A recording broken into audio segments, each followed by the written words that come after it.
Hey, you were first, Fury. How you doing?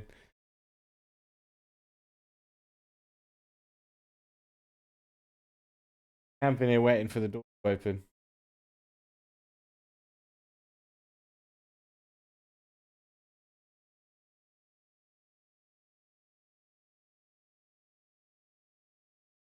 How's everybody doing? Welcome to the stream, Mimi. Welcome to the stream, Lit W. Welcome to the stream, Mia Nishimura.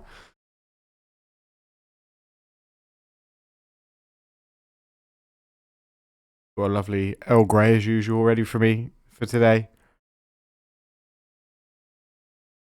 Oh. No. Ladies and gentlemen, we are moments away from what will be a pay-per-view worthy episode of Infinite. The first episode. A new champion will be crowned. Will it be a first-time UIW champion, or Aaron White be the first person in UIW history to get 3 different belts? He's a former television champion. He's a former tag team champion. I guess that would mean... Does that make you a Grand Slam champion? Because he technically hasn't won the Lionheart belt, but the Lionheart belt is not currently active. So does that make him... Would that make him a Grand Slam champion if he won? It would. Even if it's not active. Would then, if it came active, would he then no longer be a Grand Slam champion? How does that work? I've never really thought about it like that.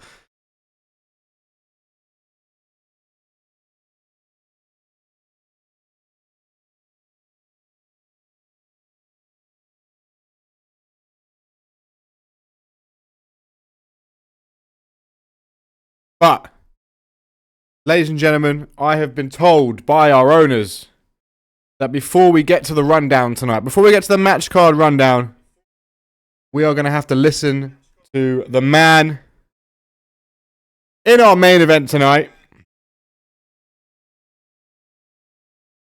Welcome to Straw? Welcome to the stream, Orbs.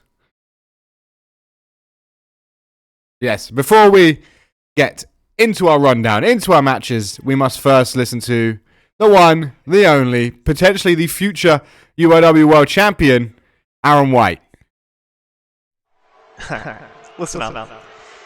All you miserable fans who think someone like Paul Moto deserves to be in the same ring as me, it's laughable. It's pathetic. You see, I deserve to skip that little tournament they threw together. I didn't need to waste my time with a bunch of wannabes fighting for a chance at the UIW World Championship. It's mine, by right. The higher-ups, those beautiful people, allowed me to get this spot. I earned it by being the best, by being greatness at its greatest. But what's your story, Moto? You think winning that tournament makes you some kind of hero or like an underdog? Or you're a joke. The whole thing's a joke. You only won because someone did the dirty work for you. You didn't have the guts to win on your own, did you? You know, some guy playing doctor wanting to cure everybody interfered on your behalf. And that is how you got here. So now you get to face me, right? And trust me, I'm gonna humiliate you in front of all these idiots.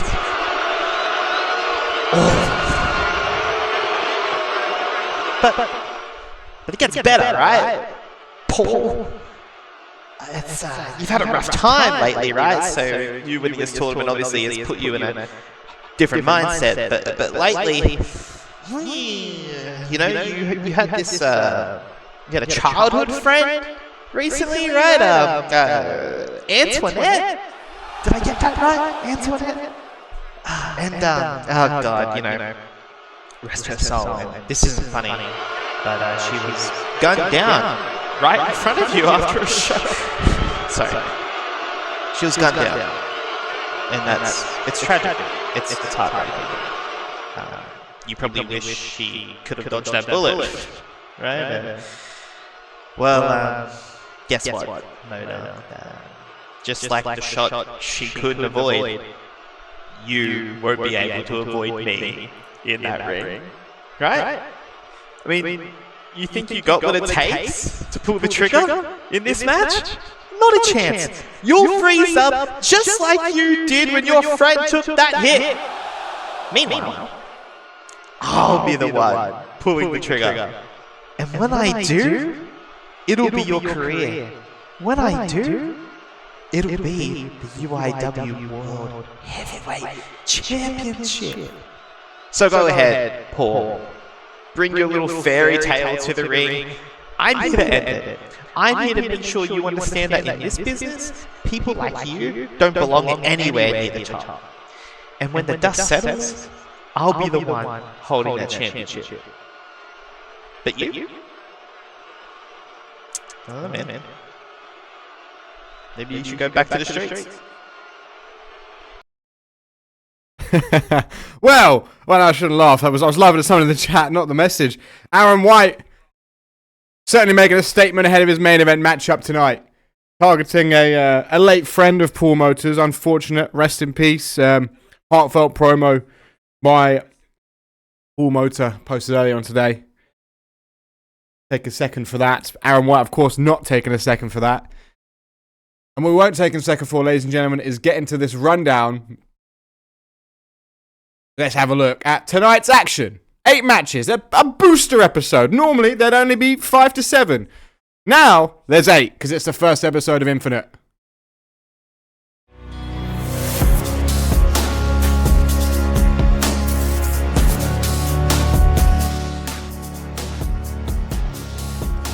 So here we go.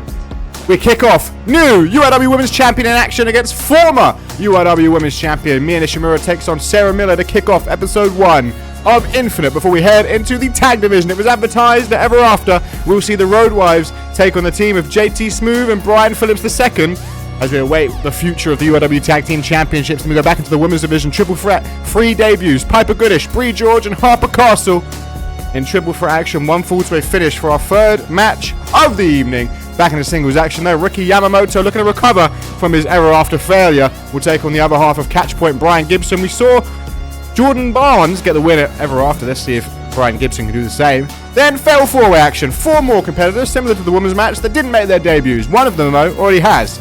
Alaric debuted at the end of last season. He'll take on Sean Connolly, Fumio Takahashi and Sean Connolly.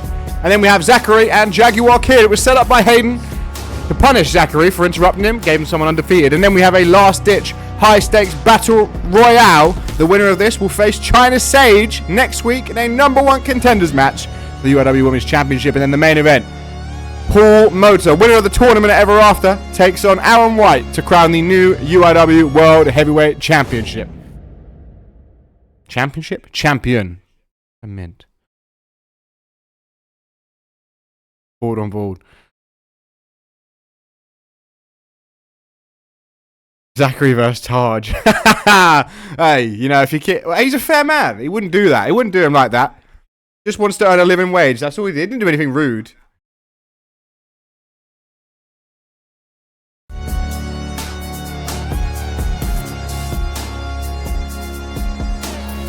That shit. It was such a good promo. I was giggling.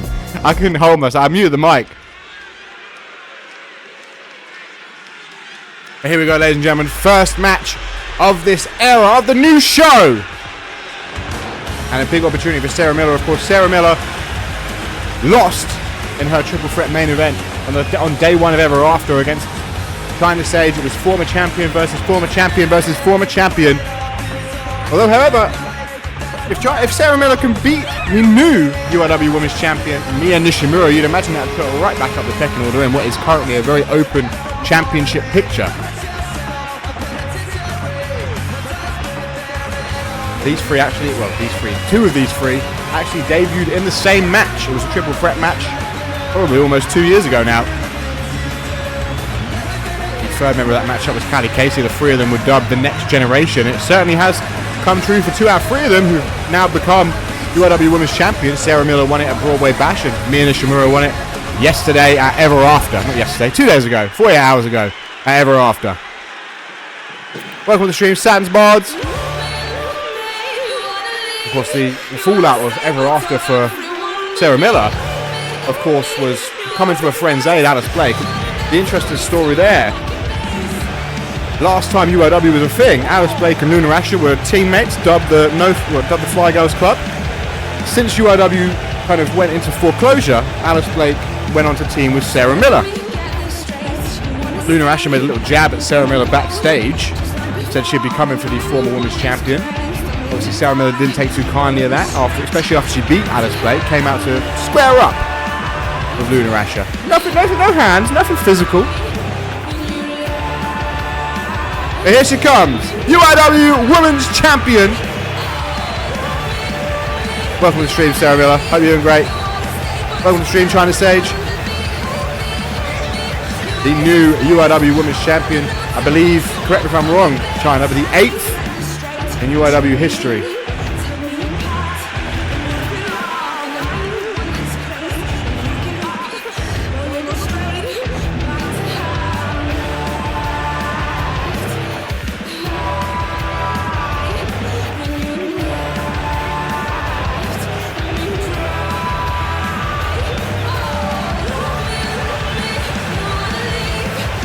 Nishimura now has the entire division hunting her down, and Sarah Miller definitely will be one of those, but Sarah Miller also in the back of her mind will be, I'm sure, constantly thinking about the ongoing, I don't know what to call it, because it's not a feud, it's just tension, I guess you could say, between her, Alice Blake, and Luna Asher. Get this match underway. Sarah Miller, Mia Nishimura, non-title matchup. Bella's rung and we're underway. Core elbow type to kick things off here. Irish whip. Sarah Miller rebounds off the ropes, goes for a clothesline, doesn't connect. Lovely German suplex though by the former women's champion. New season, new start for everybody. And Mia Nishimura certainly has started the way you'd want to. Sarah Miller unfortunately didn't start the way she'd want to, but she can right that wrong today. Beating a champion has always fared quite well in UIW, as you'd imagine it would.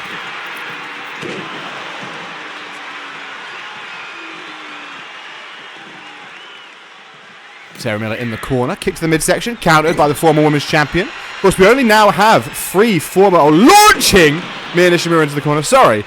Only three former women's champions now on the roster when it comes to the World Women's Championship anyway. Oh, look at this pin attempt here by Sarah Miller. Going to get a 2 count, but not quite 3. Nishimura able to kick out. Big soul kick there by Nishimura. Now looking to work the left leg, rope break, able to crawl to the ropes. I mean, as I mentioned last time out, Mia Nishimura does have that submission background. She's grown a lot since then, but in her early days in UIW, she would use a Kimura and really work on her opponent's arms. Irish whip, rebounded. Lovely drop kick by Sarah Miller. Yeah, Sarah Miller's never been like the biggest member of the roster, but what she makes up for that with is that grappling ability. I noticed that in her first ever matchup, and ever since then I've been highlighting it on commentary. Knee to the back of the head, driving the face of Sarah Miller into the mat. Gonna hook the leg here. 1. And yeah, 1 count. We know it'll take quite a bit for Sarah Miller to go down. Drop kick to the back of the head, doesn't connect. Sarah Miller back up to her feet. And for a fisherman suplex to the current UIW Women's Champion. Of course, Mia Nishimura won't want to start her reign as champion, but if she did lose tonight, it wouldn't be the worst person to lose to. This is, of course, a former Women's Champion, someone who won the main event at Broadway Bash, defeating 2 other former Women's Champions and the hottest contender at the time, Julia R. Hattrick. She obviously beat China Sage and Haley Jones in the main event at Broadway Bash. Double underhook here. Up in the air we go. Knees across the midsection.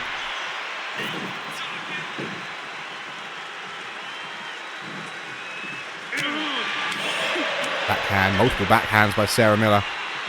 Oh, we can now get their overall career records, can't we, China? Thank you very much for that. Got to give her a shout out again. China Sage has been recently going through the entire UIW history, the entire backlog, and updating everyone's win-loss records. A big left hand there by Sarah Miller. Goes for a stomp. Nishimura up to her feet. Roundhouse kick. Backhand. Boot to the gut. Nice backdrop followed by a kip up. And a leg drop. Oh, look at this from Nishimura. Oh. No, fair play. That allows Sarah Miller to get back involved. I mean, maybe the nerves get to Mia Nishimura a little bit. I mean, She has been women's champion. Well, she has been a champion before. She was the Sovereign champion. First ever Sovereign champion as well, by the way. And this is classic Sarah Miller now driving Mia Nishimura into the match, showing that power, showing that grappling pedigree. Sarah Miller in firm control here as she allows Mia Nishimura to get up to her feet, grabbing her up, again going for a fisherman's suplex. I'd say Sarah Miller actually been in control for a large portion of this matchup. That suplex again by Sarah Miller. Another fisherman. Oh no, fisherman's driver this time. But Mia Nishimura quickly rolls out of the ring. And Sarah Miller going to beat her there. Boot to the midsection. Oh, look at this. Oh, damn! There goes Nishimura driven into that hard surface. I'm going to drag Nishimura back up to her feet. Throw her back under that bottom rope and maintain control of this matchup here. Sarah Miller looking to go up top, looking to fly, looking to go through the sky. Former women's champion. No, gets thrown off the top. Couldn't quite bounce in time. And now Nishimura looking to set up Sarah Miller. Sarah Miller could be in big trouble. Nishimura get a big win in her debut as women's champion potentially here. Doesn't go for the pin though. Rolling senton. Now into the pin. Hooks the leg. 1, 2. Oh, that could have been it, but only a 2 count. Goes for a kick. Goes for a stomp. Sarah Miller back up, looking to roll through here. In control. Has Nishimura down, center of the ring, and kind of stomping out Mia Nishimura here. Over and over again with these stomps to the grounded Mia Nishimura. We did mention the tension. Oh, bit of a bar. Luna Asher's theme. Luna Asher distracting Miller. Keep your head on the game. Former women's champion. Losing the track of it. Irish whip into the corner. And sacred silence by Nishimura. And that might be enough. 1, 2, 3. Nishimura off the distraction from Luna Asher.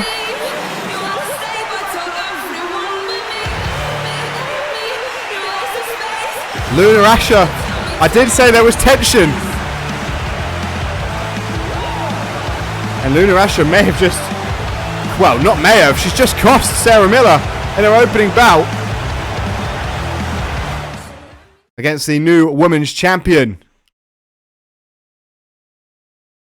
And speaking of the women's division, before we leave the women's division,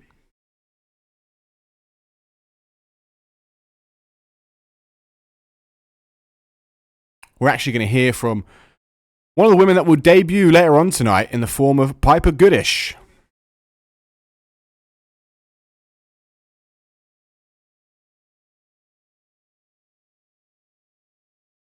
Will debut later on tonight in a triple threat match. UIW Infinite, the rookies here. And what do I get? Bree George and Harper Castle. Brilliant. The goth queen and the punk poser. Sounds like the start of a bad pub joke, doesn't it? Only I'm not laughing. I'm too busy getting ready to knock you both down a peg. Bree, you're about as goth as a pint of Guinness that's gone flat. All moody looks and no bite. And Harper, you call yourself a punk. You're more like the person who claps along at a gig. Close, but not quite there, love. You two are playing dress up while I'm out here living it. Chaos, rebellion, anarchy. It's not an act for me, it's a lifestyle. At Infinite, you two can keep your thrones. I'll take the whole damn castle. I'm not here to play nice. I'm here to kick the door in, wreck the place, and maybe nick a pint on the way out. Get ready because this Brit's bringing the chaos and you're both on the chopping block because this party lass kicks ass. Grab a pint of Guinness on the way out. Well, we will see Piper Goodish make her UIW debut later on in the show.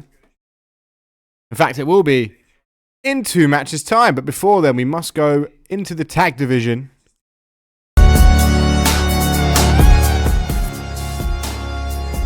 Where we'll see JT Smooth and Brian Phillips II team up. Former television champion, debuting, well, not debuting, but teaming with a debuting star in the form of Brian Phillips II to take on the Road Wives.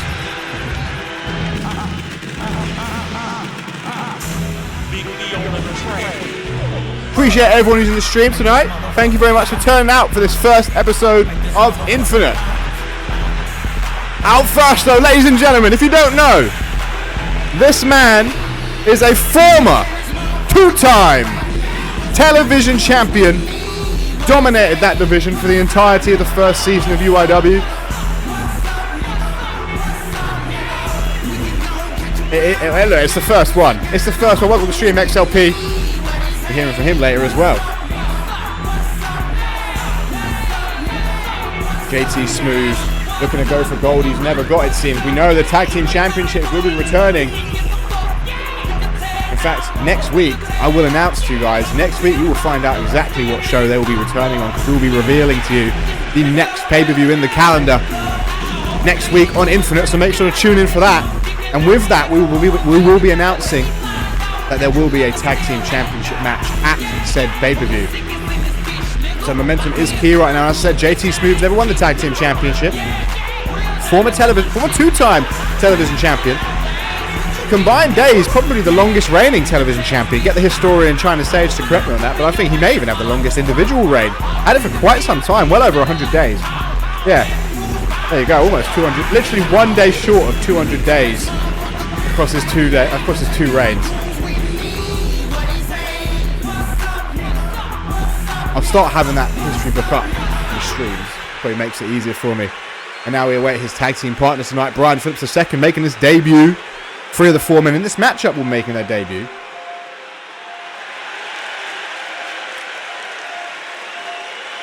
Chaz had it for a lot of defenses. I don't know that he had it for loads of time. He probably had it for like 90 days or 100 days.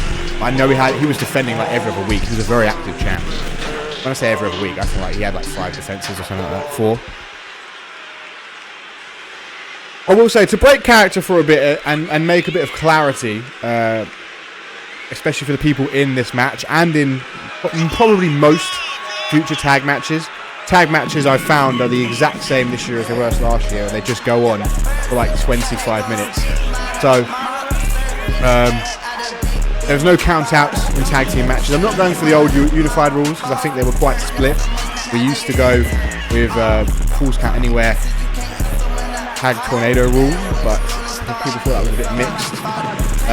So what I will do for super long tag matches is I will just like touch the crowd and cut it a little bit, not too much, like, just a little bit, just to break character and explain that, because I don't want any of the young men in this matchup to feel like I robbed them out of character, like, mix some matches together or whatever. Well, yeah, but if I set a 15-minute timer for them, won't it just go to draw all the time? Because I had to record this like 3 times as it got countouts like long, and then I thought, no, I'm just not going to have countouts. But anyway, back to character. As we await the debut, ladies and gentlemen, of the Road Wives. Oh, I'll give it a go. Maybe the AI works harder to get the win if there's a time limit. I'll give it a go. Yeah, that's a good idea. Thank you for that, Miriam. I appreciate it. I'll give it a go for the next tag match I'll record. I'll announce the new tag rules, I guess. New year, new tag rules.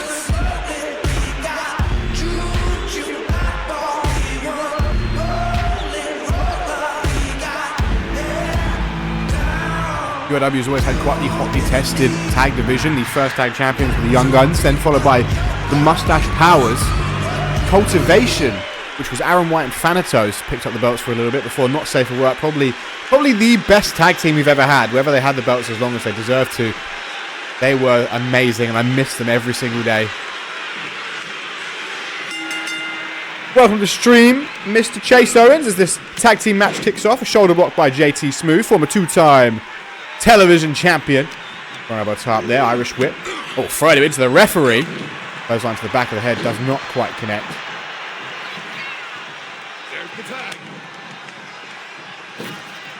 Tag out, here comes Brian Phillips II for a running drop kick. And I'm interested to see if the expertise of JT Smooth can lead this thrown together team to victory. Of course, as I mentioned, JT Smooth, former 2-time television champion, never won the tag belts, but he's never really gone for them. Could he have a combination here that could lead to the tag championships? As I mentioned, we will announce the show that they will return on next week on Infinite. Make sure to tune in. Tag back out to JT Smooth.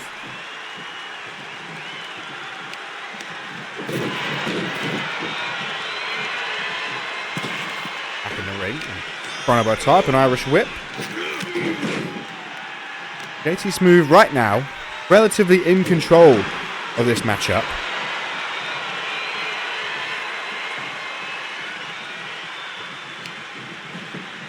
Mac in the ring there, representing the Road Wives, by the way.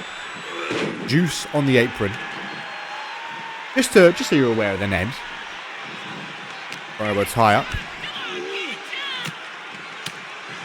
JT Smooth trying to remain in control, but a couple of sharp elbows. Irish whip again. Look at that lovely little sweep there. Taking him down, and one half of the Road Wives, Mr. Mac, he's in control right now. MRM for short.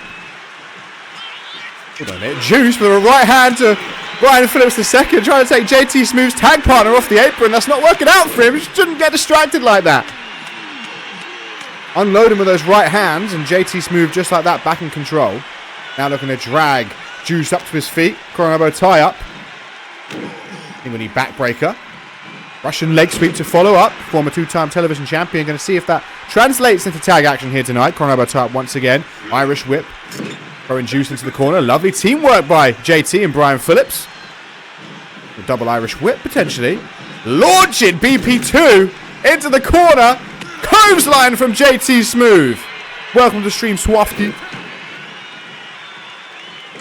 This will be a long episode of Infinite, don't you worry, Ogon, because it is the first one. They won't be as long as this in the future, I'd imagine. But I will tell you right now, we'll be hearing from Angel Perkins Harris tonight. We'll be hearing from Xander Logan Perry. We'll be hearing from Taylor Brooks, Jay Jones, China Sage, and more. It's a jam-packed first episode of our new weekly episodic show, Infinite, and it's going to be one hell of a good one. Discus forearm by MCM into the pin. Going to be broken up though by JT Smooth.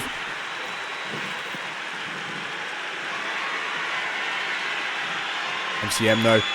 Mac Trey looking to put it out, looking to put him down, looking to put him away for the finish. MCM! Oh, transitions! Transitions into the submission. McCluskey special trying to force BP2 attack, but it doesn't.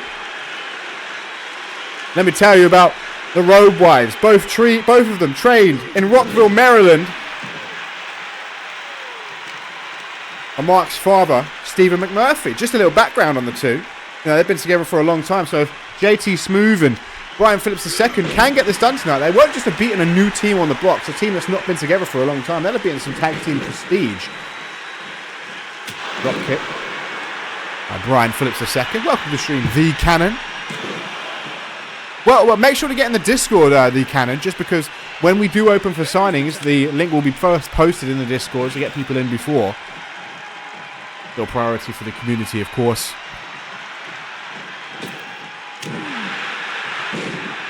Exclamation mark Discord, I believe. JT Smooth. Driving the face of MCM into the mat over and over again. It should be. Click on it, see what happens. No, yeah, when I used to do a lot of AI voices, I had to record it 50 times. Look at the athleticism there by JT Smooth. He's a former two-time television champion. He's hooking the leg of MCM right now. There's a 2. Only going to be a 2 count. But JT maybe looking for the tag as MCM rolls to the outside here in our second match of the evening.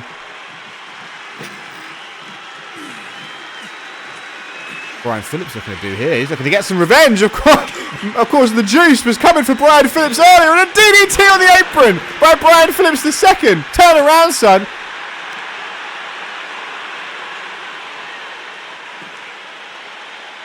Working on the arm on the outside.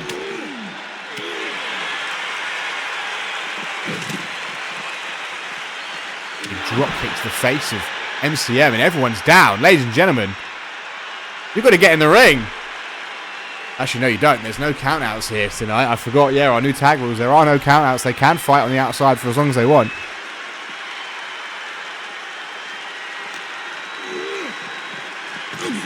Right him into the steel steps, trying to take out Juice. He's in the wrong part of town right now. But he's taken on both members of the Road Wives.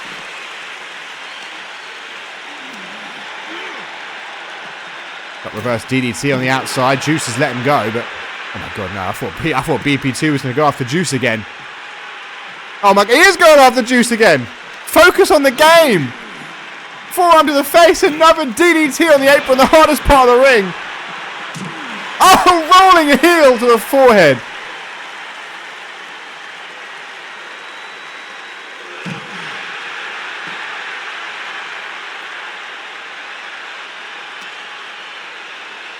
Elbow to the midsection, followed by a second, followed by a third.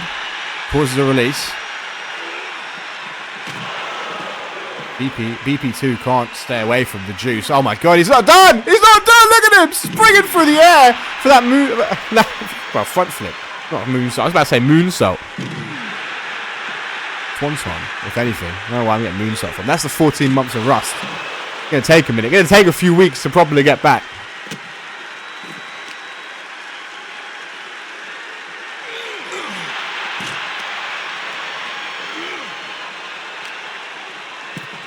See if we can get this match back in the ring. They're really going to take advantage of the fact there are no countouts. There are disqualifications, though. If there weren't, you would see, I'm sure, one of them running around with a kendo stick or something. As we look for a submission here once again. JT Smooth's in there to break it up, though. Having none of it. Go to suplex to send JT. Now looking for the hot tag. Look at the hot tag. JT's out. It's a one-on-one. MCM's down. It's Juice versus BP2. Misses the knee. Here we go. This? What is this? My Brian Phillips into the pin. 1, 2, 3.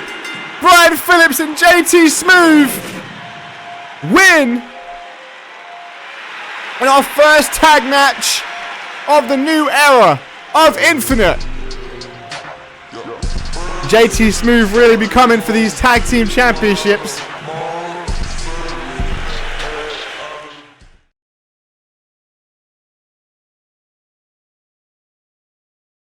Our second match, what a great tag team bout, unfortunately for the Road Wives, but you know what, there's always a way back in. We know our general manager, that's why in our co-main event tonight, there's a last-ditch, high-stakes battle royale. He's a fair man, he understands you make blips.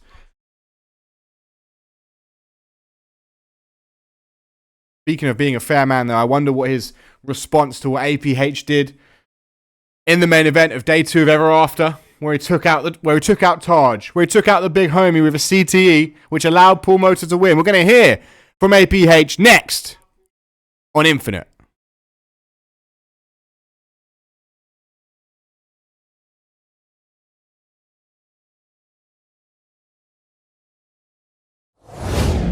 APH, I have to ask you, why did you attack big homie Taj and cost him a shot at the World Heavyweight title? And more to the point, why did you help Mota advance to face Aaron Waite at Infinite this Tuesday? Wouldn't you like to know? What, so you can write it in your little notebook and have it posted in the newspaper somewhere? So you can put it on social media to get all those nice clicks? So you can share it with all your friends so they can tell you how smart you are for getting the scoop? All to do what? Boost your sad, pathetic little ego because mommy didn't tell you were good enough as a child? You disgust me. You are the type of people that is wrong with this world. And you are the type of people that are responsible for UIW going on life support for 1.5 years. You make me sick. But I will say this. What I did tonight, Mota should be thankful for it. And Todd should also be thankful that I didn't finish the job and break his neck. Anyone who I deem unfit for my pure UIW will be dealt with just like that. So keep that in the back of your minds when you're walking through these walls. You don't know when, and you don't know where. But I'm ready to strike on whoever I see fit. Because my crusade is justice.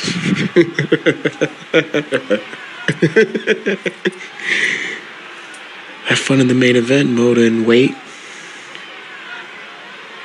Your Antichrist will be watching you.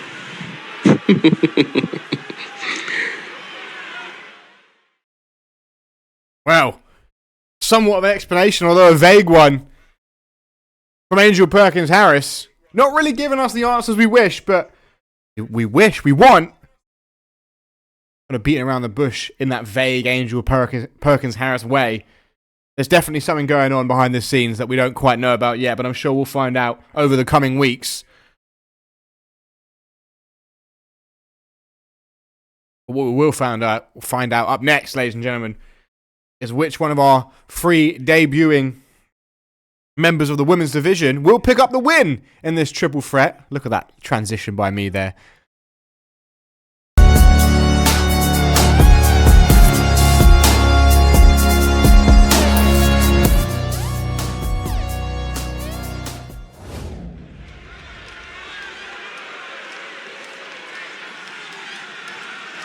I'm excited to see these 3 debuts. It's 3 people I've never in my life seen before, so always very exciting for me. On a personal level, I suppose.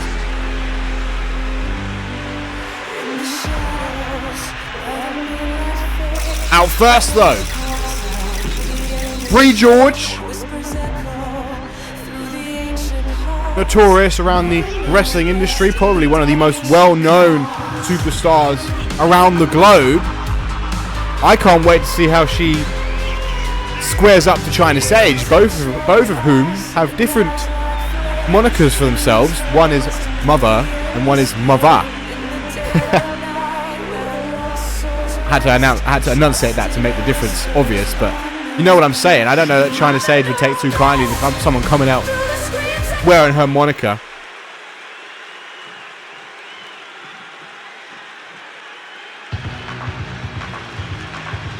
Now out next, Harper Castle. Again, also, I'm going to say it for all 3, also making a debut here tonight.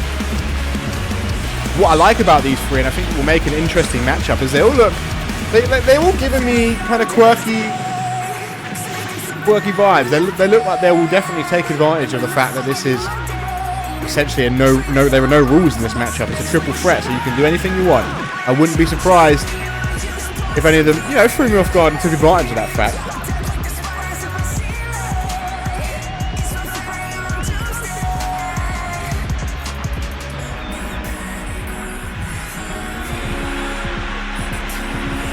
Of the 3, we have seen Piper Goodish before, just slightly earlier on in the show.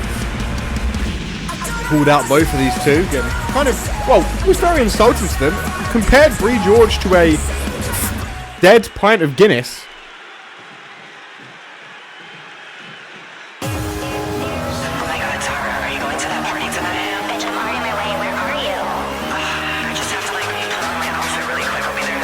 All the way from the United Kingdom, Piper Goodish making her debut here tonight on Infinite. I can't wait to see how this goes, to be quite frank. I couldn't make a pick. Honestly, I couldn't make a pick here. I have no idea if I had to make a prediction. Who knows? It's a toss-up. Welcome to the stream, Mota.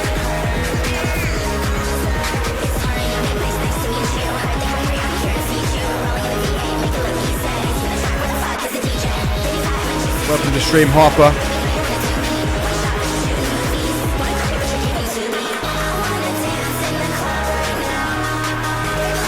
I'm excited for your debut. I'm excited for all 3 of their debuts. I can't wait to see how it goes, and I can't wait to see where they go as UIW goes forward. Where will they be in a year's time, in 2 years' time? We'll wait and see. But where will they be now? Well, right in the ring, ready for this triple threat match, ready for triple threat action as the bell has rung.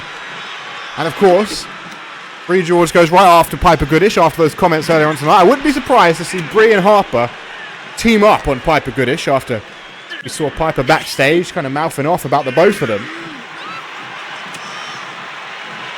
He definitely had worse things to say for Bree George, but made some comments towards Harper Castle as well, as we've got an early submission attempt, and Piper Goodish is right there to break it up. It could very well be, Mia. Yes, it could very well be. Are these going to be this season's Callie Casey, Mia Nishimura, and Sarah Miller? We'll have to wait and see, but we could be honest. You could be onto something there. Bree George and Piper Goodish, the only ones up, going to drag Harper Castle up to her feet. Coronado tie up here, Irish whip.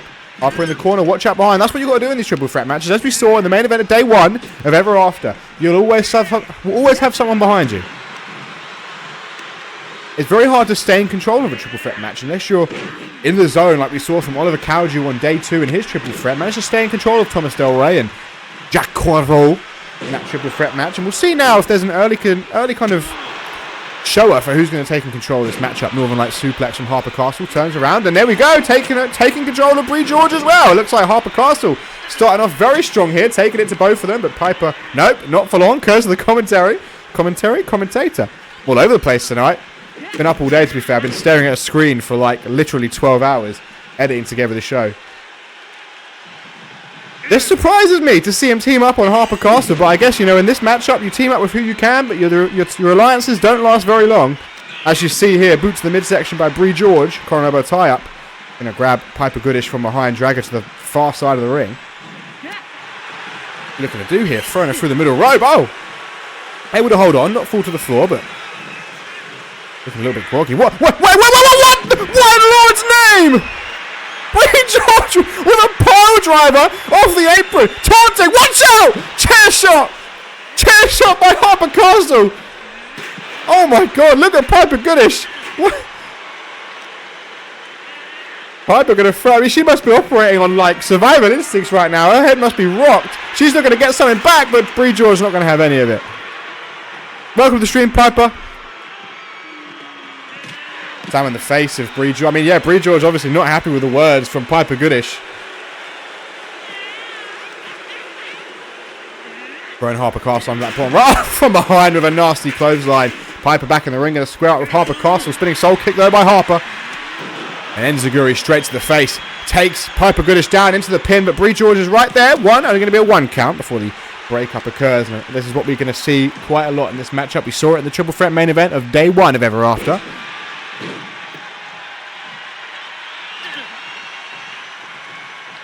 Couple punches straight to the midsection. A multitude of punches. Followed up by a suplex, but then walks straight into the path of Piper Goodish.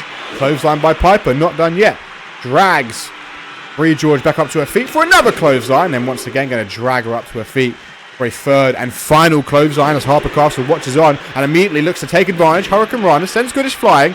Then receives a boot to the midsection from Bree George. And oh no! Can't quite lift her up! Can't quite lift her up! Clothesline by Harper Castle. Oh, but then just walks straight into Piper Goodish. Then it's a back suplex. Back looking for the pin count here. Going to get 2. Will she get 3? Not quite. I really thought we were going to see Piper fly through the sky there, but we didn't. Grabbing Harper from behind, turning around. What's she looking for? Slamming her face off the apron. I hope you're having a good day too, Moto. This could be your best day. We'll have to wait and see, though, till the main event.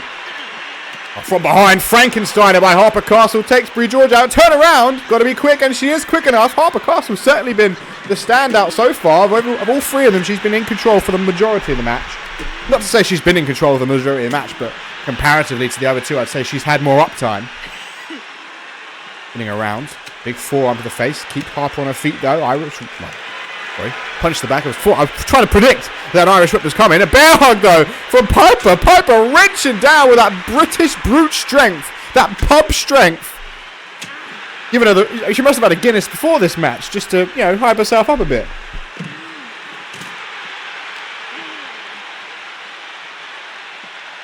Bree George sent flying almost onto the down body of Piper Goodish. Send Harper back onto that bottom rope. And Bree going to turn her attention to Piper Goodish. Kick to the thigh. Oh my God. Oh, I really thought we were going to see teasing me. There's multiple times where I thought someone's going to be leaping, taking a leap of faith. And Piper Goodish underneath the ring, grabbing a kendo stick. She seems to be a big fan of these. I mean, well, I say seems to be, but like, if that's your first choice of weapon, kendo stick to the back of the head, another kendo stick strike, throws the kendo stick at Bree George and goes for the pin. Wait a minute. 1, 2! Oh, a 2 count. That had me on the edge. Picking up Bree George. Up in the air. It looks like Piper could be in trouble, but now it's Harper. No, Harper can't stop her. Harper can't stop her. She can't pick her up again, though. That's the 2nd time she's tried that. Harper Castle has seemingly scouted Bree George very well.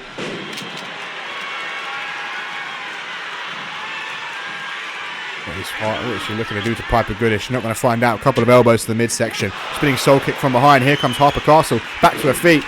Takes Bree George off her feet. Look at the... Piper Goodish doesn't know where she is. I mean, she was dropped on her head. Power driver to the floor below from the apron. She's not moving. She's just wobbling, standing there. Piper Goodish needs to shake off the cobwebs, and she does. Just in time. Just in time to get her head driven into the mat. 1, 2. Oh, Jesus Christ. That would have been a heartbreak for Piper Goodish. And now picking up that kendo stick and just lobbing at her. Harper Castle looking to put Piper Goodish down for the count of 3. She's scouting her up, but watch out for Bree George as she gets back in the ring. What's coming? What's coming? TKO! Watch out behind you, though. Into the pin. No, it's not going to be enough. I don't think she saw Bree George get back up. She was too focused. She was too in the zone. And now Harper in the near right corner. Oh, my God. Piper Goodish. Look at that sweep into the pin, gets stomped on. Welcome to the stream, Mew. Hope you're having a good day. Knee to the back of the head of Bree George.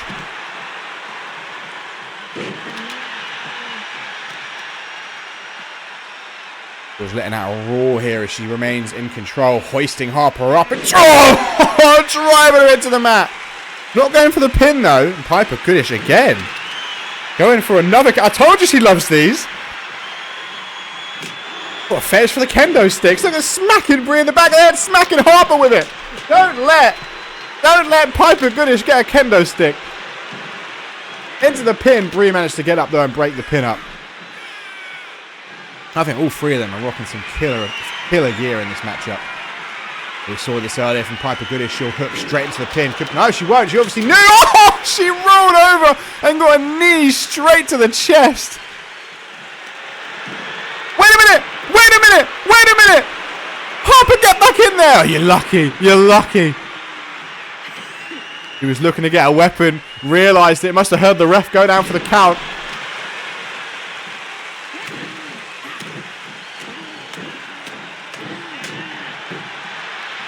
Piper Goodish from behind. Elbow to the midsection, followed by a second elbow, followed by a third elbow. Irish whip, countered. There goes Harper in the corner. Irish whip now by Piper. That going to send Bree George outside. Now it's just the 2 of them in the ring. Perfect chance now to get a pin. Perfect chance to get the win in your debut. Look in the leg. 1. Yeah, 1 count. Of course, as it stated in the pre-match preview, of course, if you're not in the Discord, be sure to join it. You'll get full previews and breakdowns for every match card, and you'll get a full roster breakdown soon enough. Can't wait for that to launch, because it will be sick.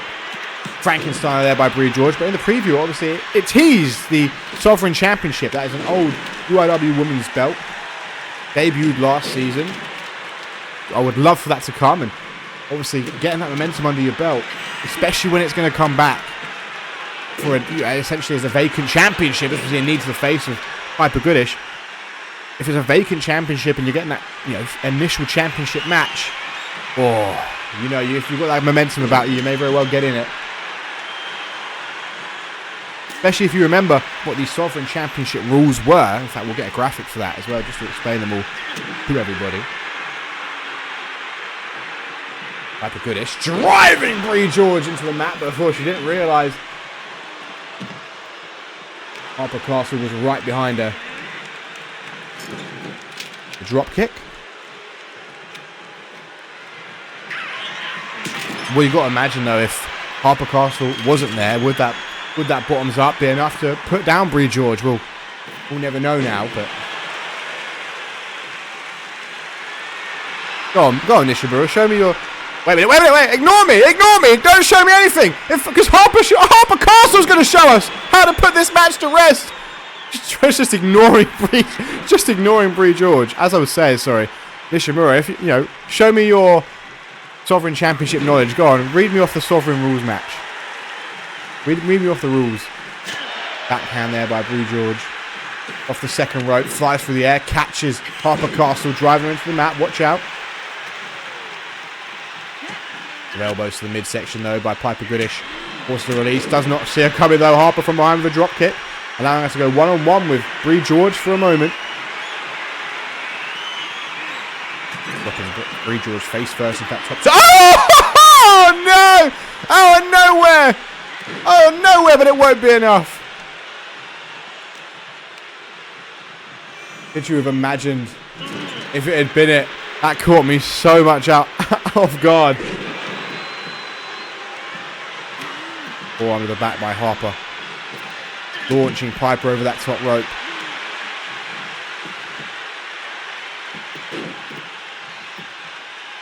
The force of submission here is Harper Castle, but she lets it go, just wearing down the leg of Bree George. Harper, oh my god, getting another weapon involved. We've had like 14 kendo sticks, and now we've got another steel chair. Watch out. But Piper tell her to bring it on! Piper said, come on, you won't. And then she just threw the steel chair. Bree George coming out swinging with that kendo stick. It's not paying off for her. Oh, Piper's head! The back of her head off that steel chair. She's been going through the ringer in this match. She was power driven off of the apron onto the floor. Back of the head on the steel chair. Oh, that kendo stick again. I think Piper Goodish might be the biggest kendo stick fan I've ever seen in my life. Oh my god, watch out! Oh, Picasso! A leap of faith through the middle rope. Takes out Piper Goodish. Big soul kick by Harper. That knee across the face of Bree George. But no, Piper Goodish is right there to stomp on the back of the leg. Into the pin. Thinking she's done enough here. 1, 2. Only going to be a 2 count.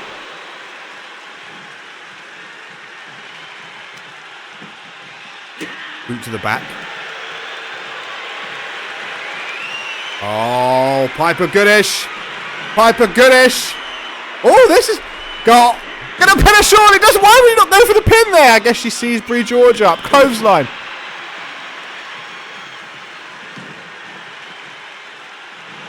Wait, she is gonna pin her. The bait and switch. 2. Oh, only a 2 count. That would have been a beautiful bait and switch by Piper Goodish.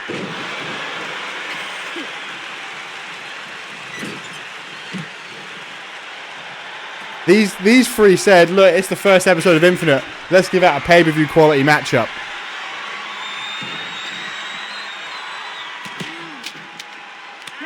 Backhand.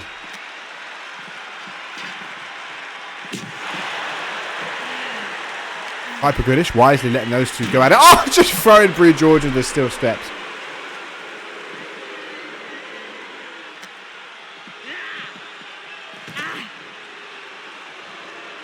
Piper Goodish, the only one standing right now. As soon as I say that, they all get back up to their feet. But at the time, was the only one standing. She won't be standing much longer. This time it's not counted. Finally, Bree George able to hit it off, and it's on the outside. Every time she's gone for that on Harper Castle, Harper has reversed it. There's no pinfalls outside, though. This is 1 fall to a finish inside the ring, which means, you know, sometimes it's a good strategy to roll to the outside and take a breather, but you can't win the match on the outside, but you can certainly lose it if you're not involved in the decision.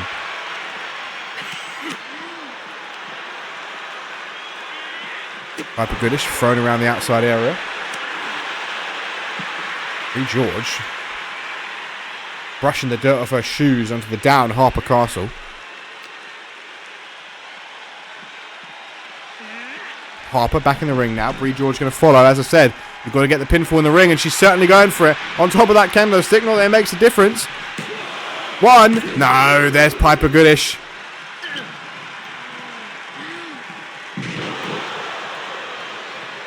All 3 competitors back in the ring now in our 3rd matchup. Oh, we're going to see it again. Tip your pints up. Bottoms up from Piper Goodish. Realises, though, that Harper's right there. Doesn't go for the pin. Tried to go after Harper Castle. Harper, though, took her out. Oh, I'm surprised Harper didn't try and steal the pin. Maybe she realised it may have given Bree George a bit too much time to recover, although she's looking to put Bree George down on her own accord. What in the Lord is Harper Castle thinking of here? Must be some 14, 15 minutes into this triple threat. Still thinking of something new, Sal Jawbreaker. Punch the midsection. You know, we talk about making an impact, leaving a lasting, memory on the first episode of Infinite, but at what point is it becoming too much for your own body? Like, you know, what if one of these competitors is booked next week? They're not... Wait a minute! Oh, they're 2 count. What if one of these competitors is booked next week? They're not going to have time to recover. Oh, my God. No, watch out! No, too focused. Tunnel vision. Brie George connects. I appreciate that. Thank you very much for the sub.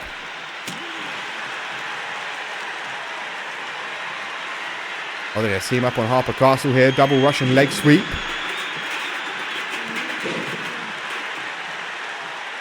In a phenomenal triple threat match. Brie George grabbing her by the nose. A slap. But no, Harper Castle's right there again. You've got to keep eyes in the back of your head in this kind of matchup. Into the pin. But of course, Goodish is right there. Welcome to the stream, Brie George. Hope you're having a great day. Thank you for tuning in. Appreciate the sub. Making my day with this. Lovely German suplex released.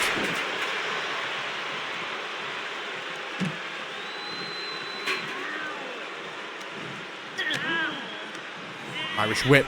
Hyper Goodish into the ropes. Rebounds. Oh! Driven into the mat. You know, we get so far into this and they're showing us new maneuvers.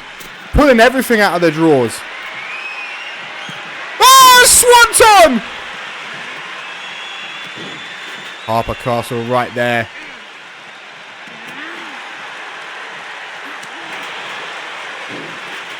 Brie George dragging Harper away from the ropes. What's she got in mind? Thinking here. Submission attempt! This late in the match. Surely deadly. Piper tried to break it up but couldn't. Tried to break it up but couldn't break it up. Brie George has picked up the win here tonight.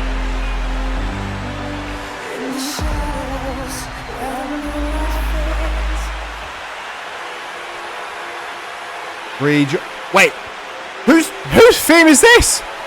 Who in God's name? We saw her ever after. Mia Hall. Oh, Brie George, standing tall like you've just conquered the world. Let me stop you right there. After I made my presence known at Ever After, I thought management might finally wake up and give me something worth watching. But instead, they decided to give us this. This is what management wants to parade around as the future of the women's division? A half-baked, generic excuse of a competitor who couldn't captivate a crowd if her life depended on it? Pathetic. You're not a star, Brie. You're a placeholder. A participation trophy. You walk around here like you've got something to prove, but deep down, you know the truth. You're nothing. No presence, no charisma, no edge. Management might see potential, but all I see is a weak link waiting to break under pressure. And let's not forget about your so-called passion. Is that what they're calling it now? Because from where I'm standing, it looks like desperation. Desperation to matter. Desperation to belong. Desperation to be something you'll never be. Me. And don't think I've forgotten about China Sage. Oh, I've seen her little tweets, running her mouth like she's got a shot in hell of keeping up. Former champ as well, or former champ. I'll deal with her later. Right now, Brie, this is about you. Because let's be real, you're the easiest target in the room. You're like a house of cards, just waiting for someone like me to blow it all down. What in the Lord kind of call out is that? I mean, Brie just taunting. Brie is just wait! Piper Goodish! Piper Goodish, of course, was not pinned in that match! Attacking Brie George from behind with another kendo stick! Piper Goodish on the distraction! We've got multiple coming out for Brie George here!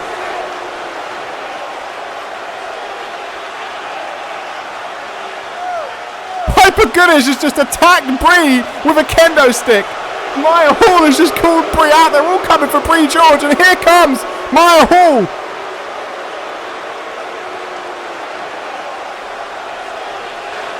Oh my God, setting up Brie George. Brie George has just been smacked with multiple kendo. She's just gone for a war of a matchup. Look at the heels on those as well. A heel straight to the leg.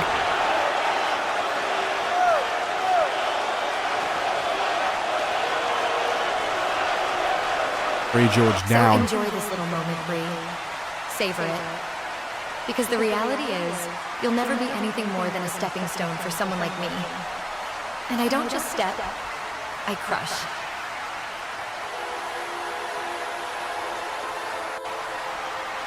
Wow, a statement made. Maybe an early sights of a partnership.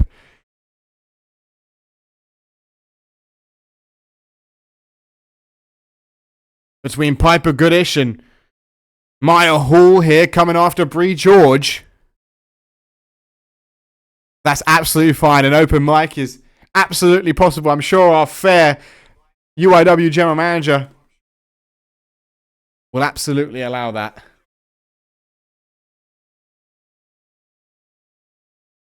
We head now, ladies and gentlemen, into more singles action. Women's roster popping off so far, and so's the men's, because we're about to see one hell of a singles match. Fan favourite Ricky Yamamoto unfortunately didn't make it out the first round of the tournament at Ever After, but he made a new friend in the form of Marty Michaels in the process.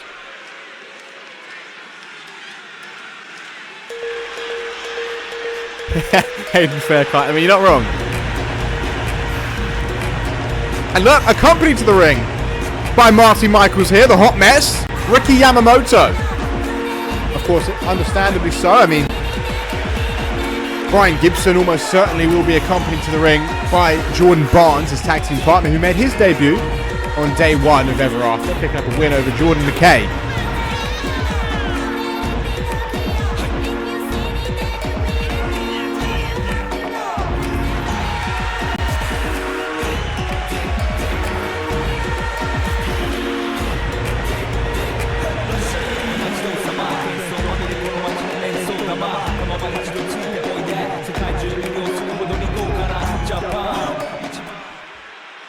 Now, I know Catch Point, of course, are a tag team, and I imagine they'll be gunning for the tag team championships as well, but obviously, Brian Gibson looking to get another win in this matchup. Jordan Barnes won his debut in singles action, representing Catch Point at Ever After, and here comes Brian Gibson.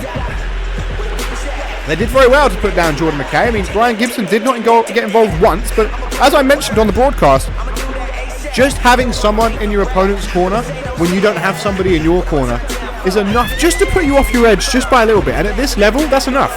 If you're off your edge just by 1 or 2%, that's enough. The competition is so thick.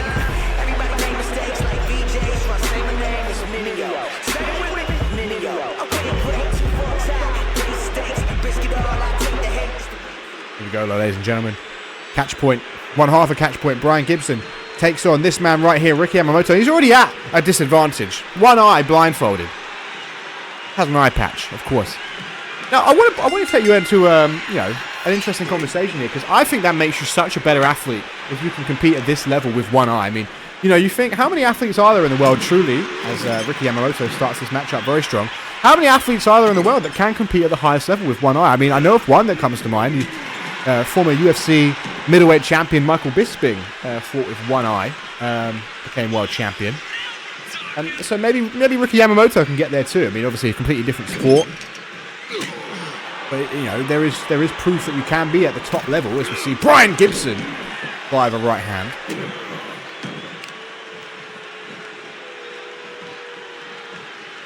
Ricky to UFC. Absolutely. Not the first Ricky we've had in UIW. For those who've been around a long time, I'm missing him these days. But Ricky Spanish, I mean, he had some legendary matches. So let's see if this Ricky can live up to that name. There was a sandwich recipe in a briefcase match or something like that. Brian Gibson working the legs. Ricky Delaney as well. I don't know how I remembered Spanish over Delaney. Off the middle rope with a moonsault. Doesn't quite connect. Yamamoto now. He's grabbing. Look, he's grabbing the strap. He's grabbing the strap from the eye patch, and he's setting him up against the ropes, but launching Gibson over the top, almost into his tag team partner. There is a count in this match, however, so needs to get this back in the ring as quick as possible. Lovely combination, though, by Yamamoto. Follows up with a drop kick.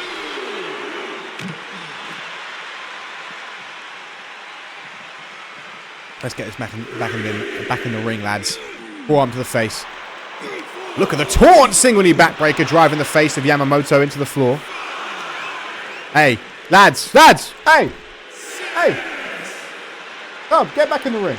All right, I lowered my mic for a second. We need this back in the ring. We can't have a count out. We haven't had a count out yet in UIW. Ooh! Just about made it back in. And Brian Gibson! Right at this time! Roundhouse kick, he's not done! Hammer fist to the side of the head! Could be in trouble! Yamamoto! Oh, almost put him down there. Brian Gibson from the top. Brian Gibson! Oh! Misses that headbutt! Head first into the mat. Backhand by Yamamoto. Yeah, absolutely, Moto. Drop me a DM. Absolutely. Oh! What was that from Yamamoto? Ricky Yamamoto going up top, looking to go high risk. It didn't work out for Gibson. It might work out for Ricky Yamamoto. Looking to fly through the sky. Set the ring on fire. Hooks the leg as well. Brian Gibson could be in trouble. One. Only a one.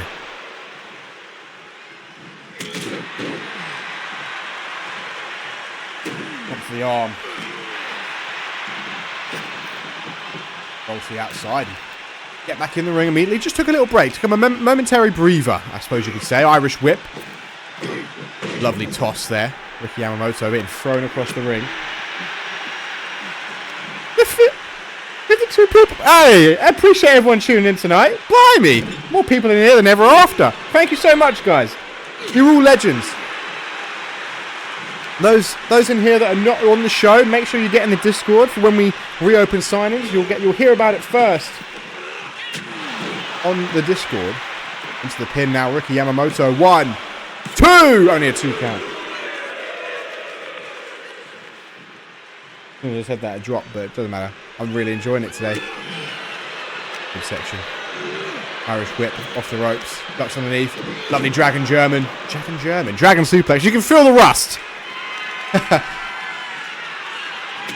Knee across the face. Collapses into the pin. Wait a minute. Brian Gibson. Will it be enough to put away Ricky Yamamoto? It won't be just yet. Interesting clash of styles there. Ricky Yamamoto, more of that flamboyant type, trying to make the crowd love wrestling, whereas Brian Gibson's looking to show the technical side of it.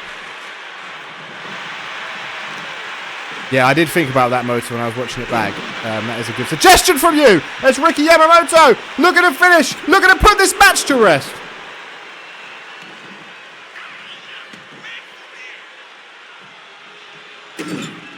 Welcome to the stream, Jack Walker 2000. It should be, yeah, under the UIW tag.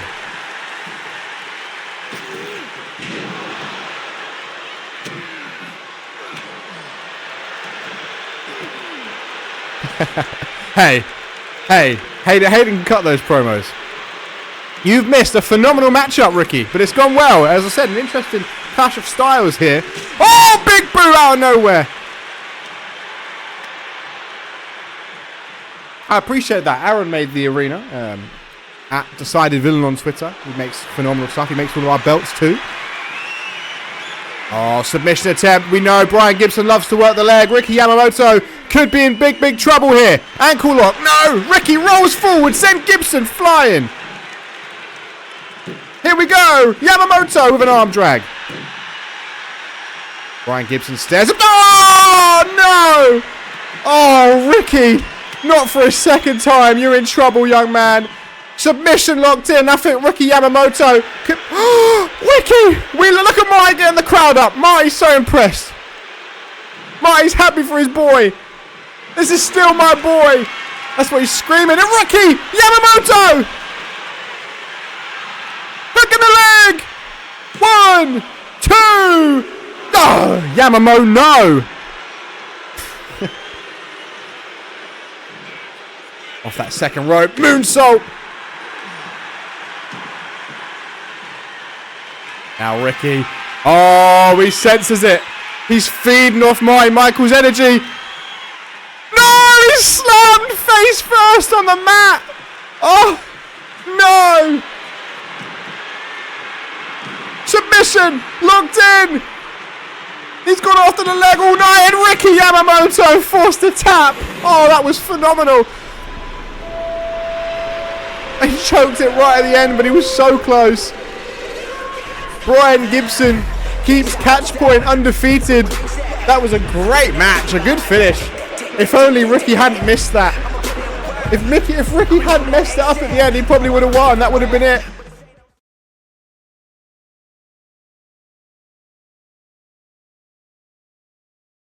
Oh, so unfortunate.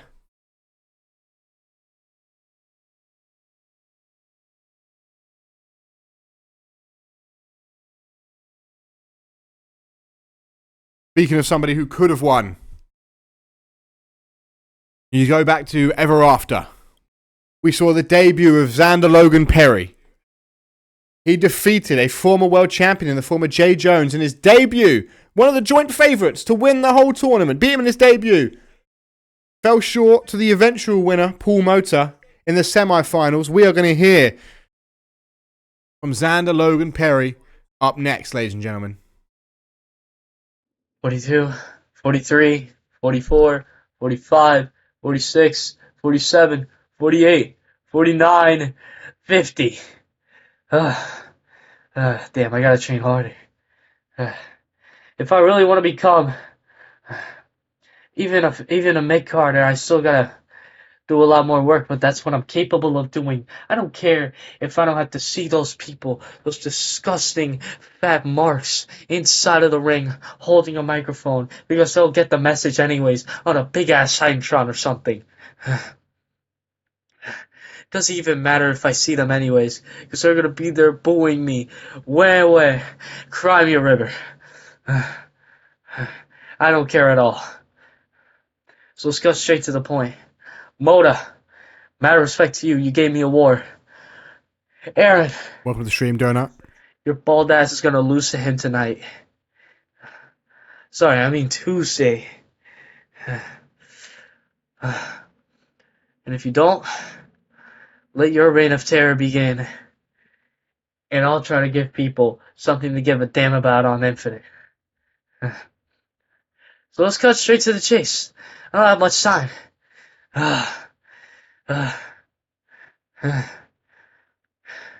Union. Tuesday, I'm issuing an open challenge. And if anyone's man enough to step up, show me why the hell you're here. And show me exactly why you are better than that self-entitled prick. And that's coming from the Starboy saying that. I haven't been here for quite the longest time. And I'm quite shocked to find out there's someone even worse than me. There's someone with an even bigger ego than me. I stepped in here thinking I was going to be the most hated, but then again, the most relevant. I'm still going to be the most relevant, but I know I'm not going to be the most hated.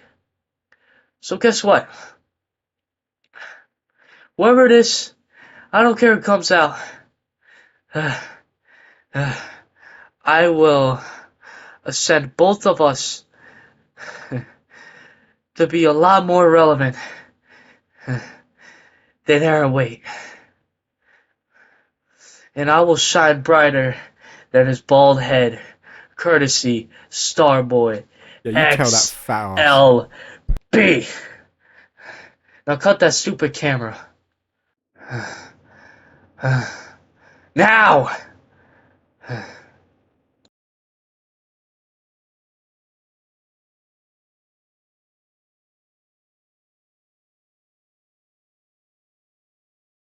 I love how everyone's been coming after Aaron White tonight. Everyone's been calling out Aaron White.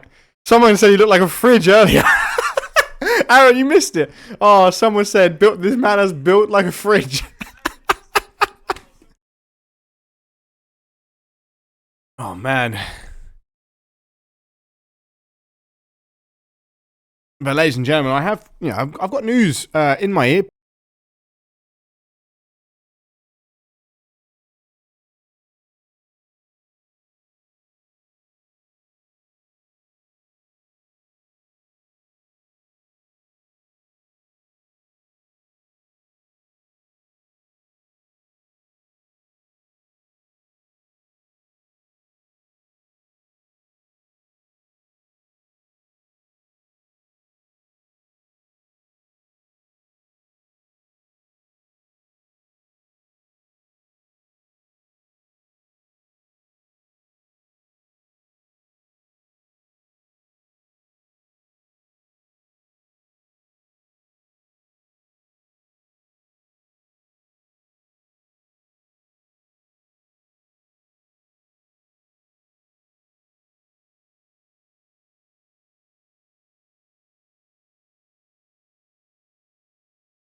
Haven't seen them in a long time. I commentated them about 8 years ago. Sally West and Melissa Bourne. Just a quick shout out. Thank you, Topher.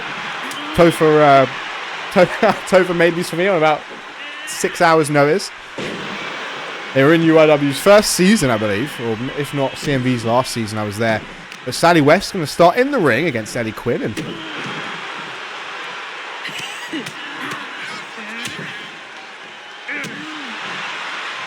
Ellie Quinn booking herself in this handicap matchup to send a message to the alpha female, show her it's easy. Well, it looks like she's on the receiving end of a lot of chops here as we're going to get a tag from Sally West to Melissa Bourne.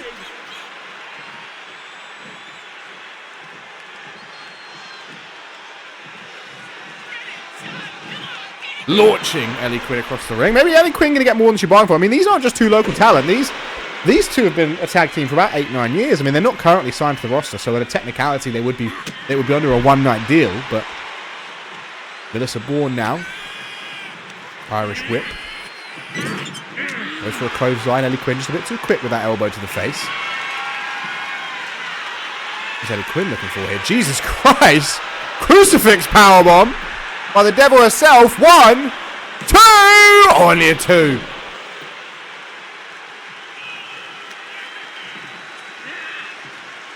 Discus clothesline from Ellie Quinn as well. Meaty clothesline like that to take Melissa Bourne off her feet.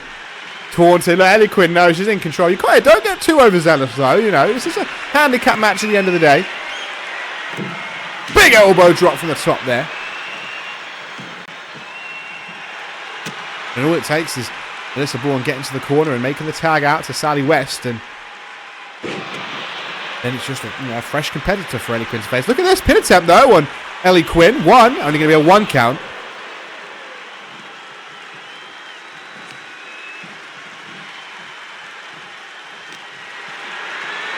Hoisting up Ellie Quinn onto the shoulders of Melissa Bourne and dropping her face first across the top rope. Boot to the face though, and Ellie Quinn just like that, back in control and now in full mount, unloading. This is Stars and Stripes. It's a team owned by Topher. As I said, gave him a big shout out. He made this on about 6 hours notice. This little one-off. Commentated them about 6 years ago. Been a while. The one in black hair is Melissa Bourne. The one in the blonde hair is Sally West. Up to the top rope though goes Ellie Quinn, looking to fly through the sky potentially. Wants Melissa Bourne up to her feet, and you know what? They've done well. Well, no, I wouldn't say they've done well. You have the advantage when you're in a handicap match. I would say, what a stupid idea from Ellie Quinn to put yourself in a handicap match. What a stupid idea. Why would you do that? I'm sorry, not to be disrespectful. I'm sure she'll have words with me after the show, but what a silly idea. Proving a point. You're putting yourself in harm. German suplex by Melissa Bourne. There's a tag out now to Sally West, and Ellie Quinn waiting for her to get in the ring. Backhand shot, a super kick to the gut, and knee to the face. Lovely combination by Sally West into a Russian leg sweep. There's a 1 count, 2 count. Will it be a 3? It won't be, but could you imagine? Boot to the forehead. Oh my god, what is Ellie Quinn looking for? We're not going to find out. This is what I'm saying. She spent a lot of this match taunting, acting like she's the big shot here, and there's a tag out. This is what they're going to do.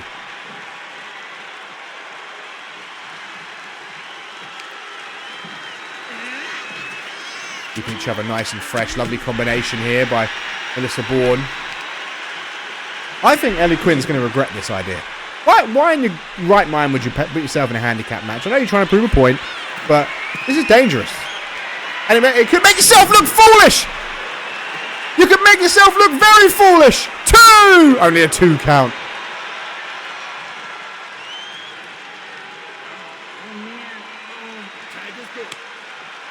Tag out. Here comes Sally West once again. This was a match we did not expect to have. It was not showcased. It was just Ellie Quinn storming her way through backstage, saying she's got a point to prove and a message for Fury. Ellie Quinn certainly showing that message. She's back in control of this handicap match. Into the pin. It might very well be a rope break though. No, it won't. Arm is tucked just enough away, and it's not quite the 3.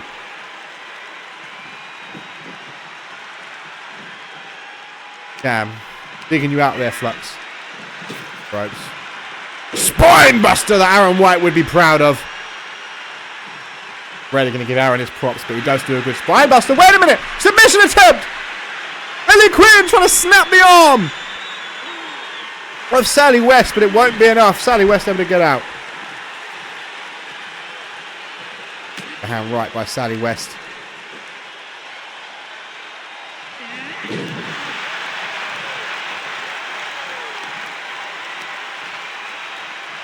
Sally now looking to drink Ellie Quinn. Oh, drag Ellie Quinn away from the ropes.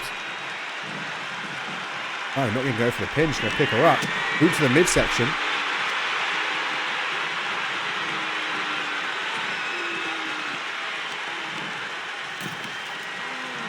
Working on that left arm. We saw her go for a submission multiple times in this matchup.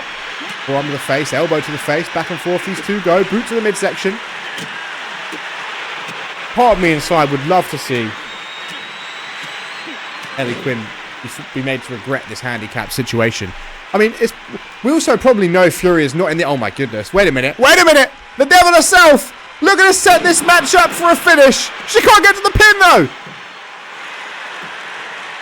Into the pin! 1! That's why it's a problem when you're in a handicap, and Fury found it out ever after. Melissa Bourne, you're going to have to do something quick, like a quick submission or something, to put this match to rest. I mean, Ellie Quinn's not stupid, I'm sure. Look, she's dragging Sally West away from the ropes now. Sally West trying to get up.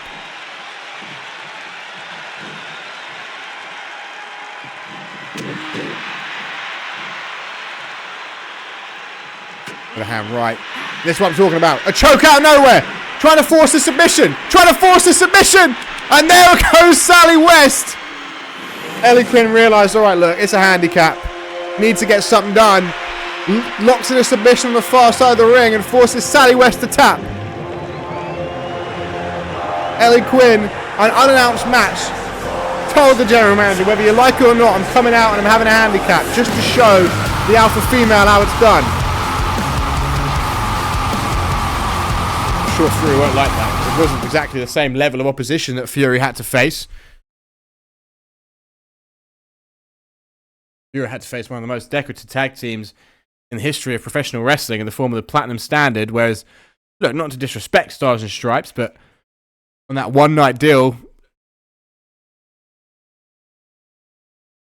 they haven't had the biggest history in professional wrestling. They're known-ish, but they're not the same, you know. Cheeky for Ellie Quinn to try that. But now we get back into our listed matchups. Fatal four-way action. Up next, 4 people that didn't get to show themselves ever after.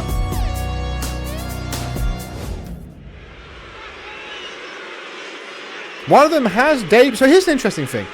One of these men has debuted in UIW before. This man here, Alaric, actually was featured at last season's Broadway Bash event. Formed quite the team with Marty Michaels, in fact.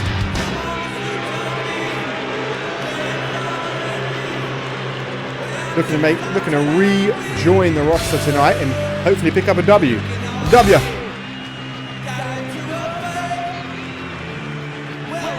Of course, he's got 3 other men in his way that will also be looking to debut with a win. One of them actually has been signed before. Caleb James was signed to UIW before, but never made his debut. So he'll be looking to finally get that opportunity. Multiple years in the making. Welcome to the stream, Swafty.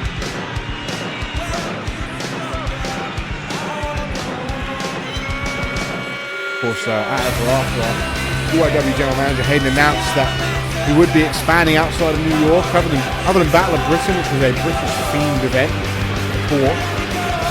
We've never had a show outside of New York, and still don't to this day, as this is still in Brooklyn. Of course, 2 days fall out from the draft, we're still going to be in the same city. But what I will say, obviously, next week when we announce our next pay-per-view, which will be in 4 weeks' time, Hayden did announce it would be in Chicago, first time outside of New York.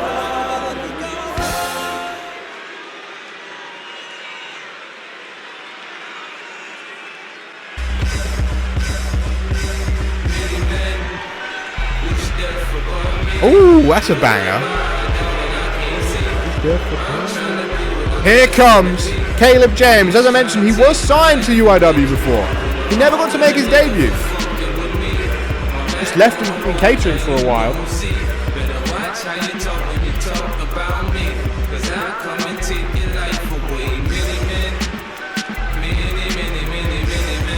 Making his debut finally. To be fair, Aaron can't cut being scratched or hit. He got thrown into an electrical box by Thanatos and stayed there for about 10 minutes. Couldn't be me.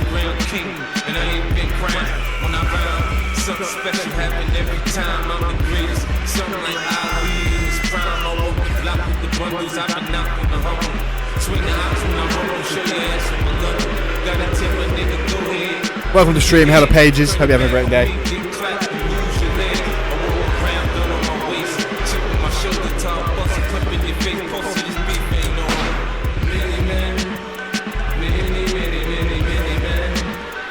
I was told off for using the wrong render for you.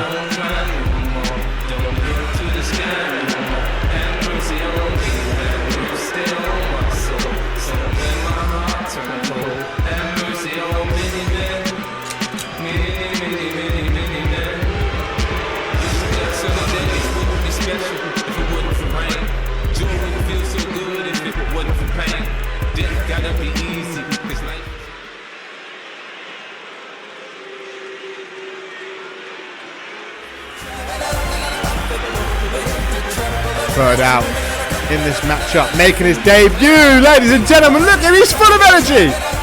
Fumio Takahashi.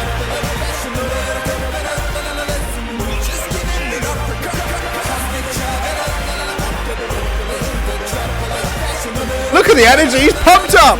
I love these short tights. Are they tights or they're long short?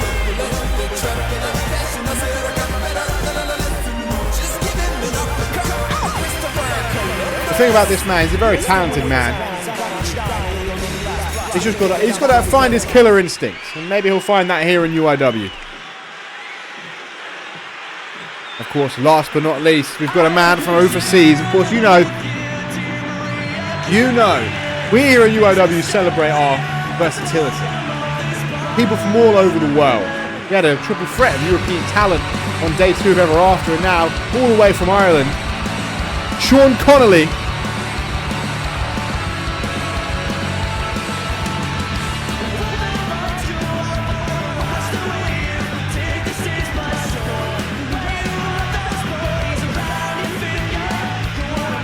He might have the most beautiful jawline I've ever seen.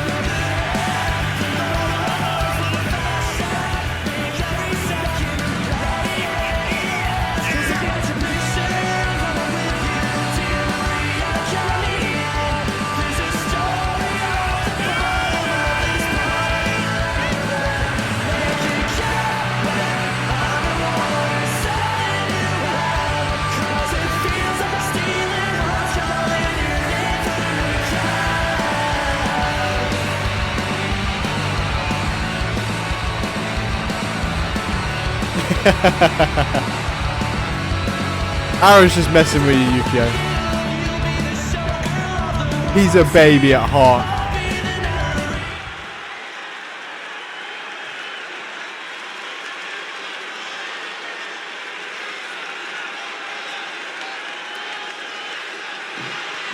Here we go though, fatal 4-way. 4 debutantes. Well, debutantes this season. Alaric, the only one who's performed inside the ring before, and Caleb James has been signed before, but never got to debut. Alaric going straight after Fumio. Look at this early pin, peg to pick! Oh, okay, Alaric, cheeky. Cheeky boy. Look at this transition. You see the way Caleb James tried to get out of the way of it, and Sean Connolly rolled with him. Pushed him in the cheek. All 4 men back up to their feet. To the leg, overhand right. Fumio now going after Caleb James. Double underhooks, up in the air we go. Backbreaker.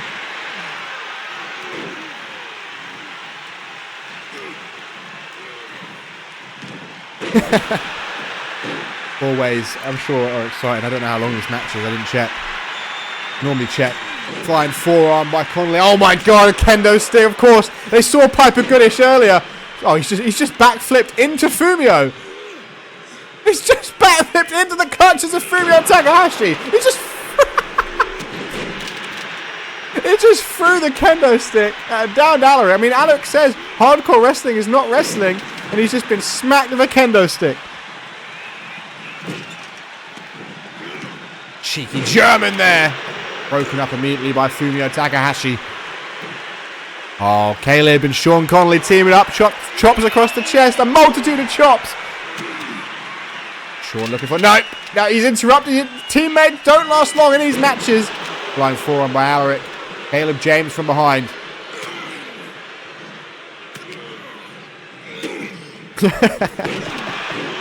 Knees across the back of the head of Caleb James. Fumio and Sean are the only ones standing over the top rope. There goes Fumio. Oh my god. Oh, I thought he was going up top. He is going up top! Sean! Shooting star press! Shooting star Sean! Alaric says none of that flying business. Into the pin. 1, 2. Only a 2 count.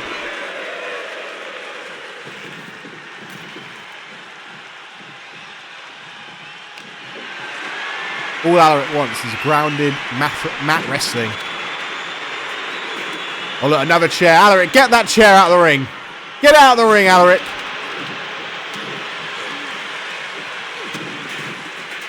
Grinaki side slam from Caleb James. Oh my god, no. Oh, I thought he was about to drop him on the chair, but Fumio, he doesn't want to. That's what I'm saying. He needs to pick up that killer instinct. Could be a completely different matchup. If he doesn't win this match, he's going to be looking back on that. He could have dropped Sean Connolly on that chair and chose not to. Oh, Caleb James. DDT on the apron. Oh my god, Fumio Takahashi flies! Crossbody! Oh my god, Caleb James coming for Fumio. Caleb James and Sean Connolly have come to each other's aid a few times in this matchup so far. We're going to argue on that, on the barricade.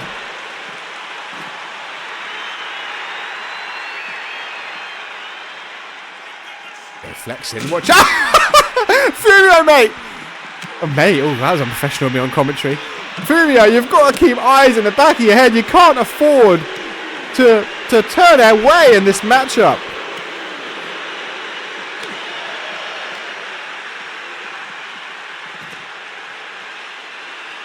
What's Fumio doing? He's the only one standing. He's got a plethora of decisions.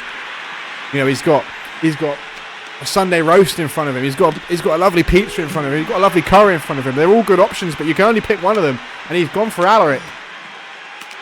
Alaric and Sean Connolly and Caleb James going after each other. That's DDT by Sean Connolly.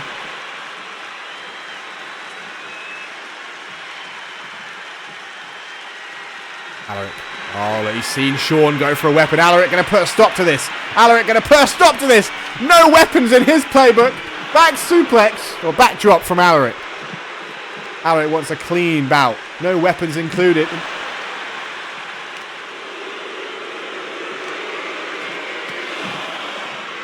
We're going to get Aaron White versus Bree George in a few weeks at this rate. Big clothesline by Fumio.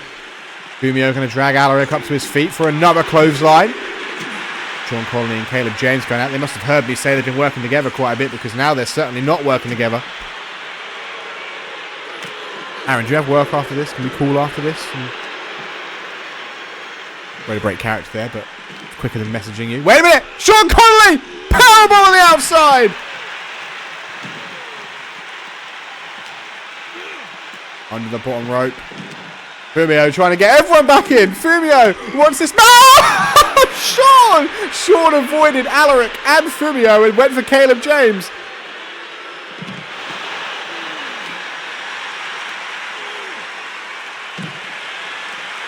Bernardi side slab. What is Sean Connolly looking for? I can't even see. Get out of the way, Caleb! This is your punishment, Caleb James. Double underhook backbreaker. Oh, wait a minute. Sean Connolly taking everyone out. Sean Connolly, the only man standing. Caleb James going to get back up, and so Sean Connolly is going to take offense to that and get a weapon out. A kendo stick. He's really trying to run past Alaric and hit Caleb James. Double drop kick! Fumio! I'd love... Ah! Sean Conley!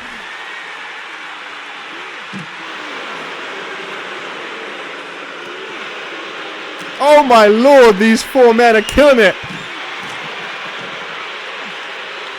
Caleb James, though, he's got Sean back in the ring. Clothesline by Caleb.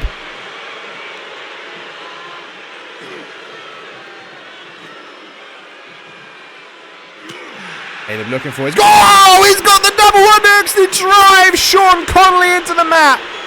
1, 2. See how Alaric didn't break that up. He's all about respectful wrestling, I guess. Trust in Sean Conley. Oh my god, no. Sit out Tombstone. Shades of Tops Newsom. Got a shout out earlier on tonight. 1, 2. Oh!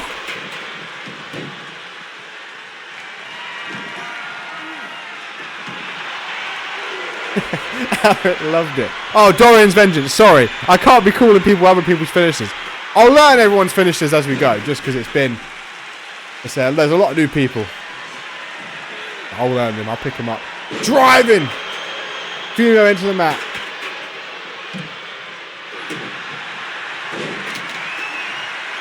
Sean Conley cranking on the neck of Caleb James. Oh, look at this, hyperextending the left arm of Alaric. I'm trying to give him payback for not breaking up the pin attempt. Fumio's loving it on the outside. Alaric, double underhooks. God. Oh my god! Driving! Sean Conley into the mat. Fumio breaks it up.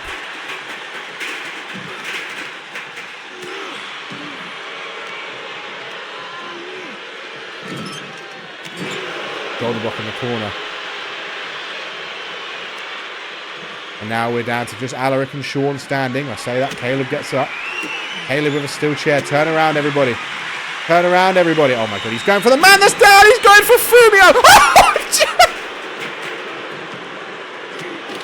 it's just lobbed. He wanted to hit everyone with that chair. He smacked Fumio and then just launched the chair across the ring. I mean, that's a good throwing arm.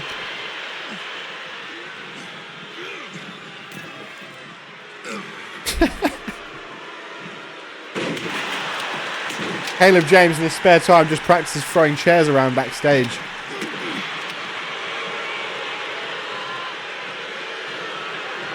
Alaric, oh my god. Could be down for the count. He's busted wide open. Into the pin. Caleb James. Oh, he stomped on.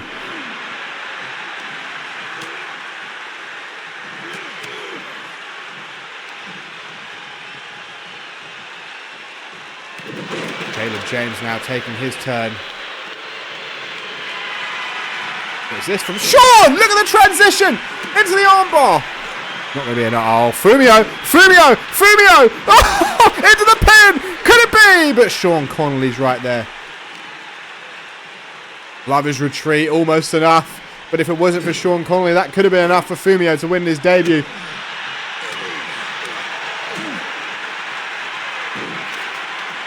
Have we never seen Kristen since that? That's crazy. Oh, rear naked! Rear naked! Watch out! Alaric with blood all over his face! Could be forced to submit, but Sean Conley's there.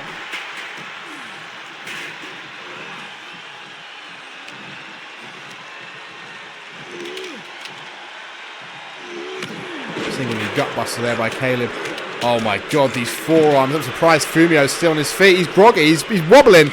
Oh, look at these combinations, these Muay Thai knees. And that drops Fumio. But watch out for Alaric. Watch out for Alaric. Alaric. He's the only one standing. Alaric.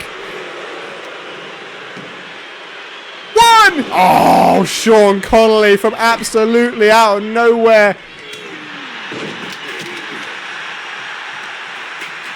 These four men cooking. They're cooking up more than a patisserie selection, that's for sure, as Fumio goes after Caleb James with a fisherman suplex.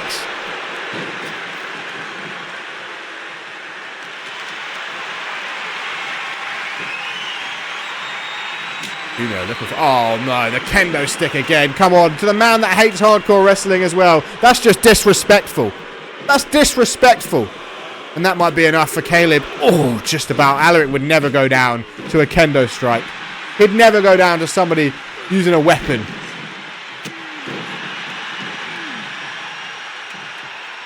Fumio! Oh, Sean! With a kendo stick as well. Oh, Caleb's just collapsed. Shards of kendo stick in his head. He's bleeding. He's bleeding. Elric with Fumio head first in the mat. The other two are busy. The other two are busy. Caleb, turn around. Caleb hasn't realised it. Oh, just about kicks out. Flying forearm right on that open wound on the face of Caleb James. Oh, the transition, the armbar. Woo! These four men are saucy. They're stirring the pot. Dragon suplex by Caleb James. I am pronouncing it Caleb, aren't I? Caleb! I'll like so aggressively pronounce the leb part. Caleb James.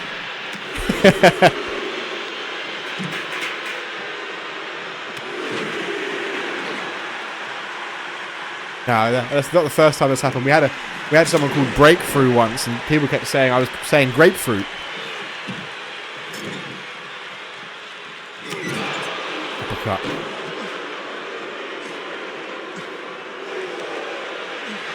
The only two in the ring right now. The only two in the ring right now! Alaric! Alaric! Is Fumio going to tap? He is! Fumio forced a tap. Caleb couldn't get there in time. Alaric with blood dripping down his face.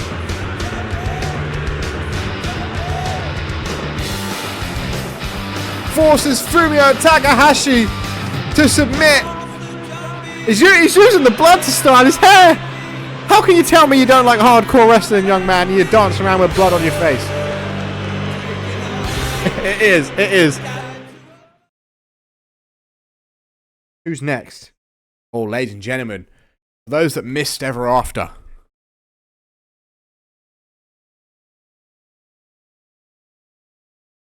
I want to take you back because we've had someone that hates hardcore wrestling. We'll tell you that we had two people at Ever After that love hardcore wrestling, and they had one hell of a match with no rules. I'm of course referring to Mimi and Taylor Brooks, and we're going to hear from Taylor Brooks up next. We throw back to Ever After.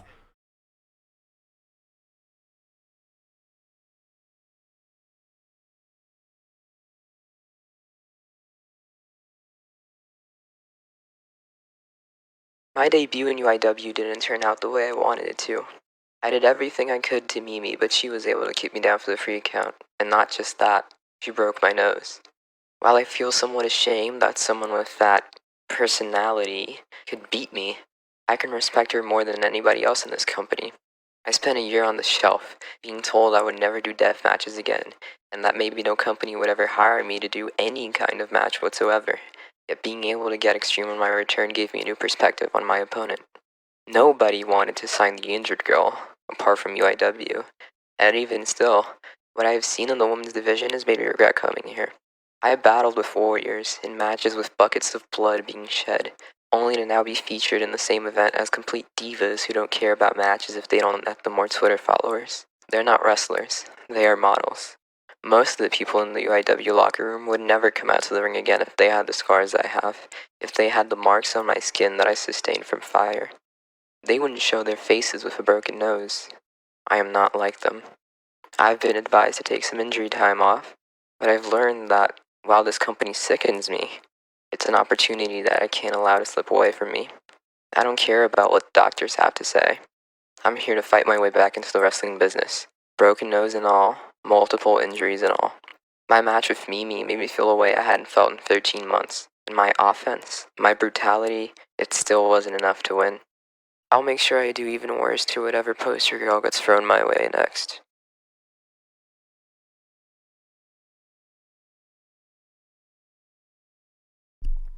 We still there, ladies and gentlemen. Taylor Brooks now with a brace. Well, not really a brace, a face mask, because she broke her nose in her match with Mimi. There you go. At Ever After. Just out of nowhere, I could be talking, giving some respect, and then Mimi.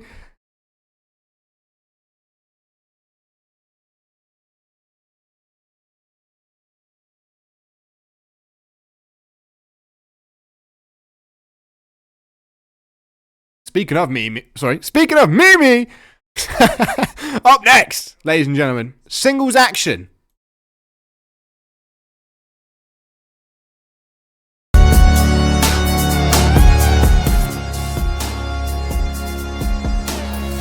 The other half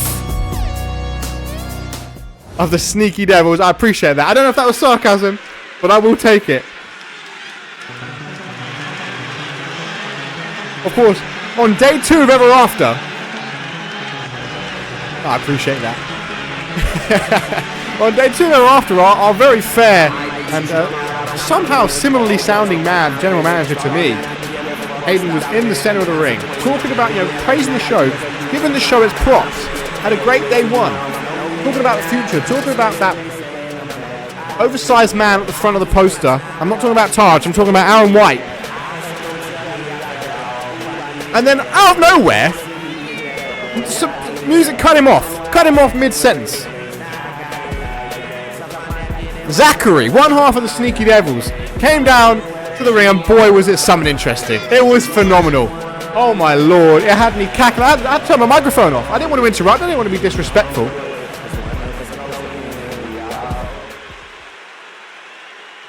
But he was talking about getting cheddar.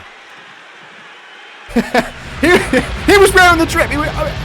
We saw on Cooking with Mother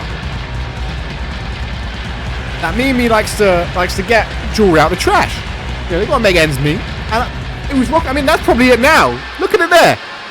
That's probably that jewelry right there, right now. But here he comes, one half of the Sneaky Devils, and he looks formidable. I wouldn't want to be in the ring with this man, but evidently, I mean, Hayden is a fair man, and Zachary demanded a matchup.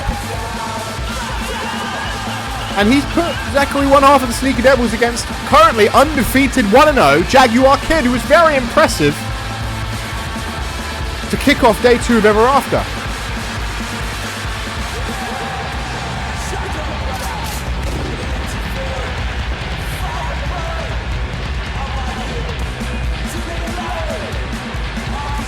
Welcome to stream Taha123, and welcome to stream Fresmo. Hope you're all having a good day. Appreciate everyone tuning in.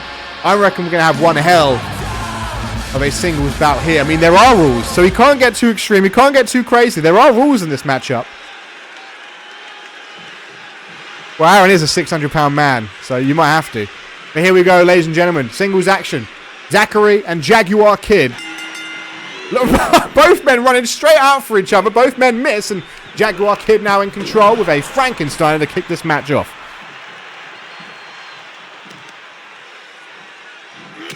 I'm interested to see how... You know what? I can't tell you. I love talking about the stylistic matchups. I love the play-by-play.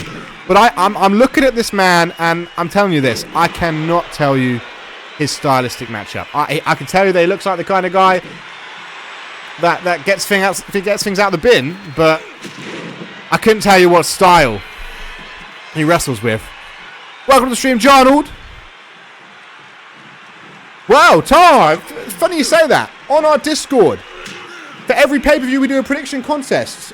It's tallied up over the course of the season. Whoever wins every pay-per-view gets a prize, and also every single result is tallied up throughout the course of the season. At the end of the season, whoever has the most points gets a bigger reward, as Zachary is in control of our tertiary main event. Haven't said that in a while.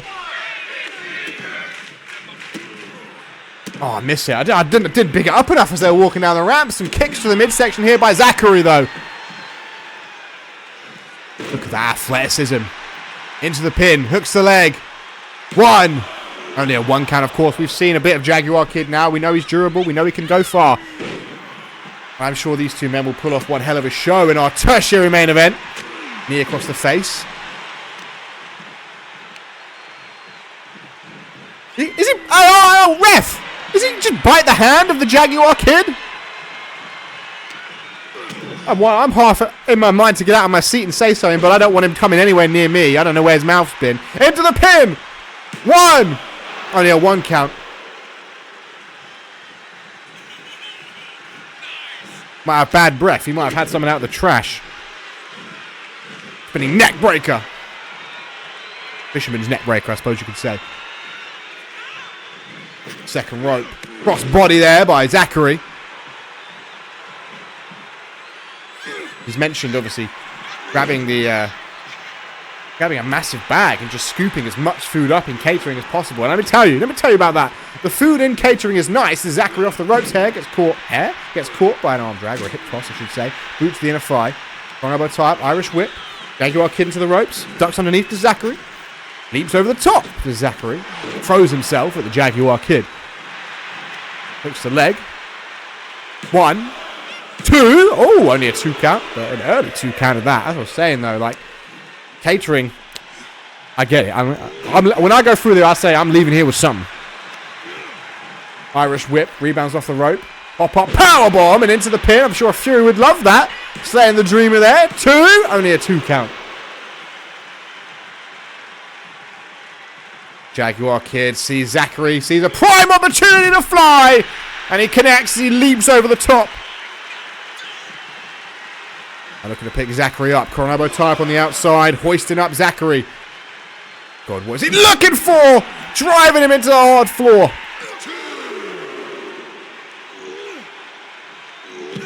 And again, blimey, Jesus Christ. Come on, lads. Let's get back in the ring, people. We haven't had a count out in UIW's newest season yet. Irish whip, counter. There goes Jaguar Kid over the top. Shoulder block. Sends him down below, and Zachary leaps to the top rope. What's he going for? What is this? This is a bona fide circus act. Oh, he's flying. He lands on his back. Lands on his back. It's high risk for a reason, ladies and gentlemen. Slamming him head first. He's going to leave half his face paint on the apron.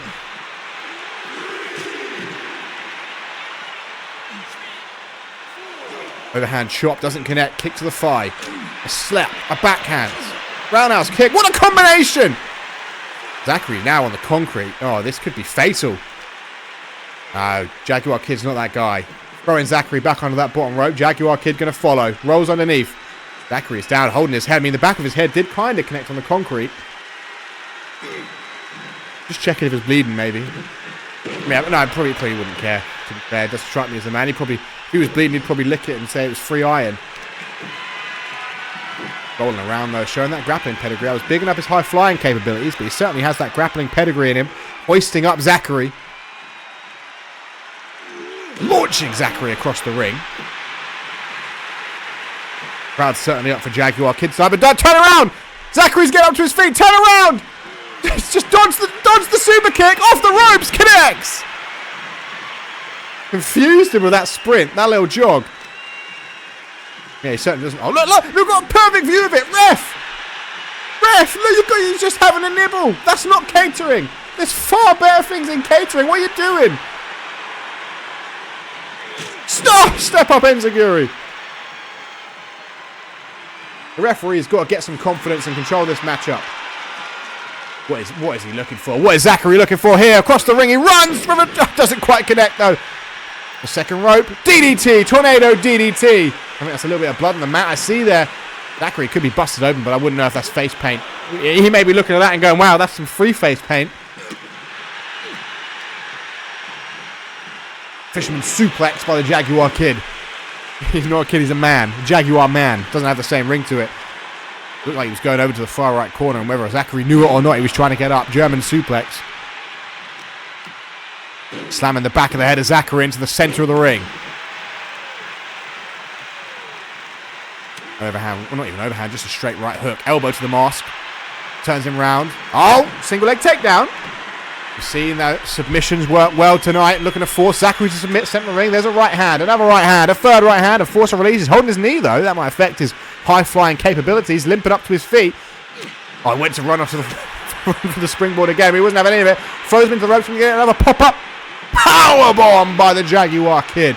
And he's looking to follow up. Jaguar Kid now looking to go up top, climbing, scaling the ropes, looking to fly, looking to go high through the sky of a swanton, but it doesn't pay off.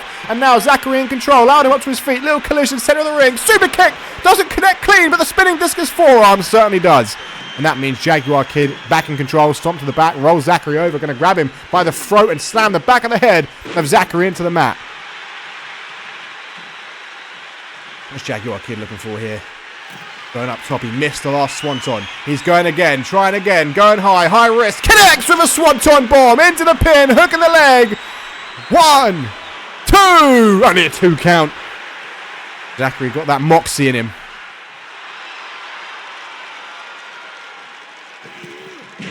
An old word, that. Older than me, to be fair. 1.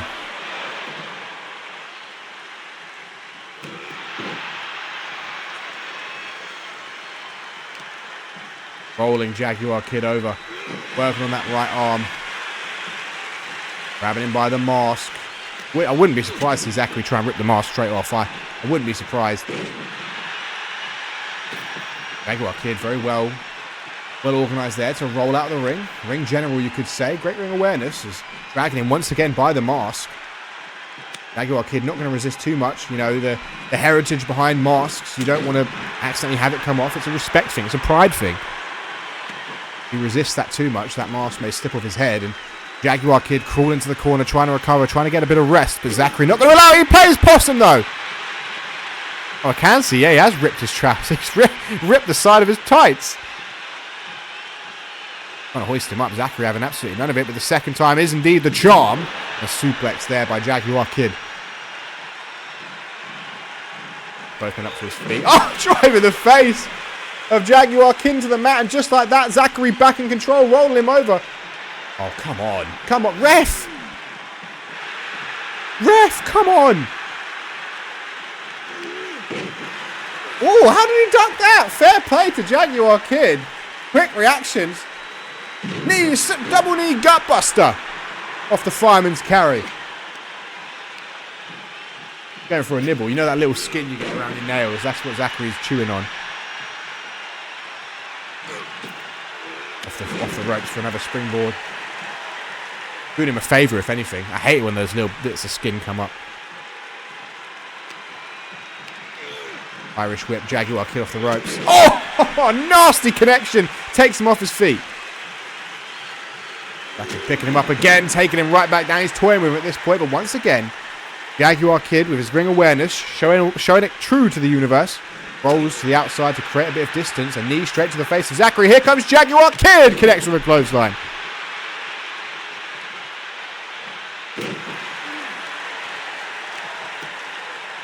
I'm in the back of the head of Zachary once again. Into the mat. Wearing him down. Carving him up like a Christmas turkey. Right hand doesn't connect. The forearm chop.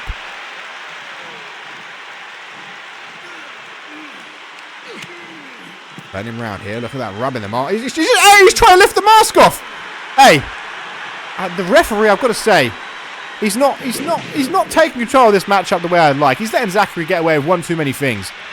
And now, Jaguar Kid, he's stumbling up right into the path of Zachary, right where he wants him. Watch out, young man! You've got to watch out! He couldn't see it coming, and Zachary may very well secure the victory. 1, 2! No! Jaguar Kid for now remains undefeated. But Zachary up top. Oh my god, what is he looking for? Showing his own brand of high fly. Just going to fall on him.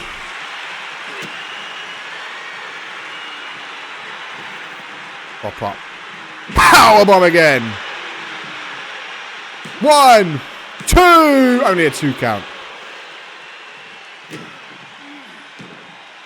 Jaguar Kid going up top. Zachary's giving him a good fight, but it may come to an end. Another swanton. Oh, so much impact that Jaguar Kid holding his back didn't go straight for the pin. That might have given Zachary enough time to recover.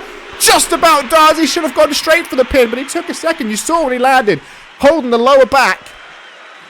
It gave Zachary just that breather he needed, but he's not going to recover from this, surely. Zachary, if you can clutch up, he's going to struggle to. No, Jaguar Kid! He's got nothing left! He's got nothing left! Come on! Get to the pin!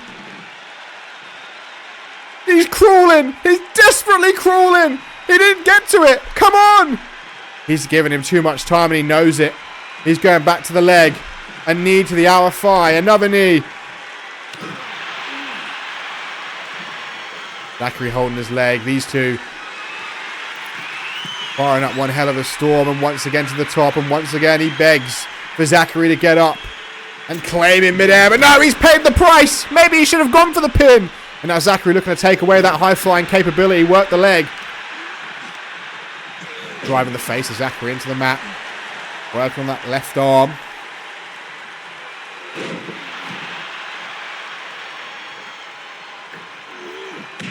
He keeps going high, and Zachary's starting to get it well scouted here. Hasn't hit a move from the top in a while as Jaguar Kid. Irish whip, Zachary into the ropes, rebounds off, ducks underneath, rebounds off, and leaps over the top. Jaguar Kid still got a bit of energy here. Now the arm drag. The forehead though. Zachary just like that back up. Jaguar Kid trying to get up, but the stomp to the back keeps him grounded, keeps him humble. He's trying to get up though. He's using the ropes now because he realizes he can't get up quick enough. Dragon screw takedown. He's not done there though. Continuing to work the leg and try and keep him grounded. Oh, that might be it. Might have knocked him out cold. He's not done, though. He's not stopping. Now Zachary going up top, and look at the way he's holding his head. I think readjusting the mask or something. Needs to get up. Jaguar Kid, you need to get up, son. You need to get up, son. 1, 2, 3. Zachary defeats Jaguar Kid in one hell of a tertiary main event.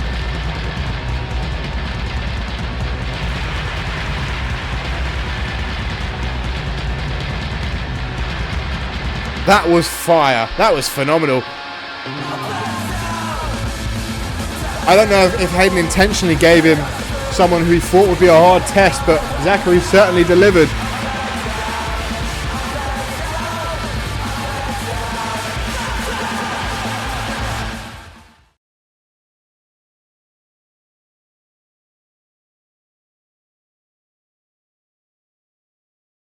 Zachary makes his debut today and picks up a win over the previously undefeated Jaguar Kid.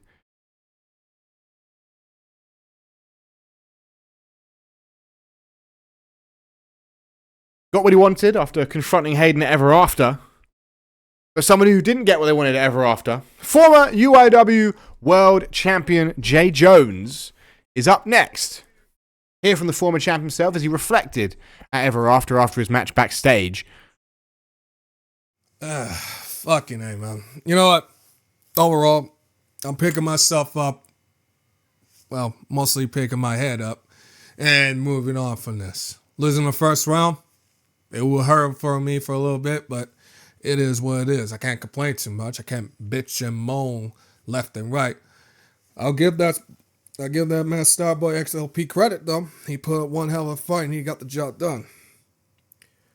But the one thing that is in my brain right now is that everyone still be chanting my name.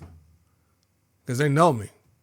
They know who the fucking Jay Jones is. They know who the Black Dynamite Warrior is. They know who's one of the best professional wrestlers of all fucking time. You're looking at him. And swear to God, I want somebody to prove me wrong, because you can't. You really can't. Because I'm speaking facts. And the fact of the matter is this. I may have lost the tournament in round 1, but don't you think I'm not going to give up on going after that UIW World Heavyweight Championship? Because I'm still on the hunt. And that's still my goal, to become a 2-time UIW World Heavyweight Champion. You best believe it, sucker. Because Jay Jones isn't going nowhere. He may go down, but he doesn't stay down. I respect Jay Jones. Was there a Discord notification in the back? That wouldn't have been me. I didn't record it. Jay Jones is popping off, man. People are messaging him all the time. That's probably his agent.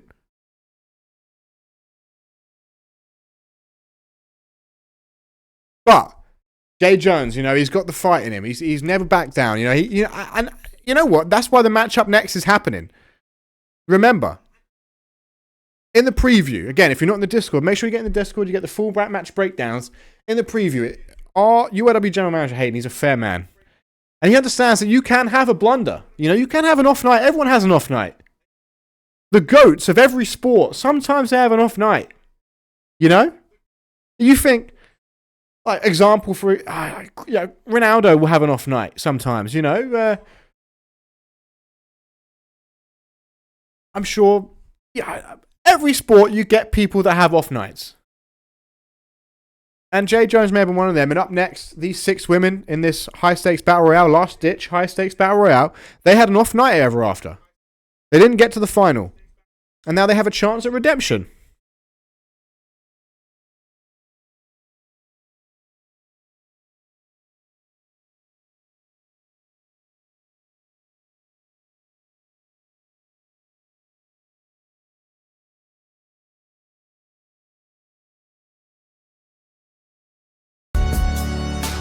These are the 6 women in question.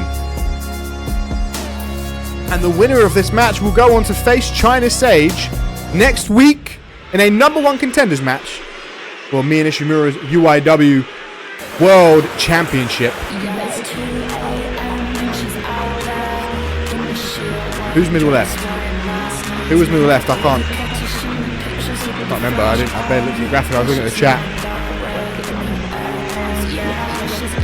Now out first, Luna Rasha. Now we saw Luna Rasha, whether she was in on it or not,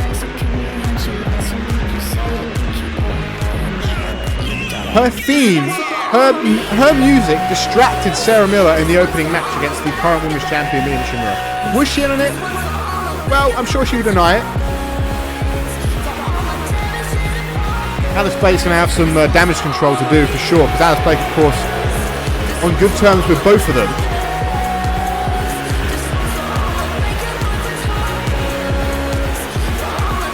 After Alice Blake and Luna Rasha fought in the first round matchup, Sarah Miller came to the aid of Alice Blake.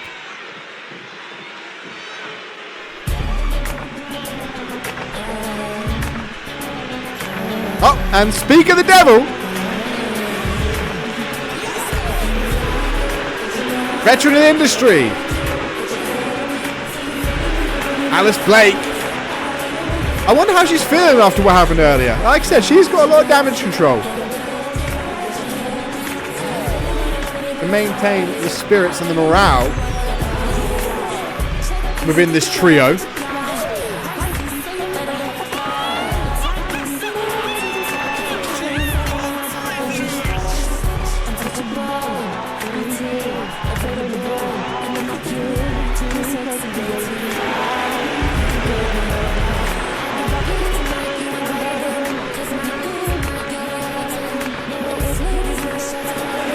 As I said, the winner of this last-ditch high-stakes battle royale, whoever can get everyone else over the top rope with both feet touching the floor, will go on to face China Sage next week in a #1 contenders match.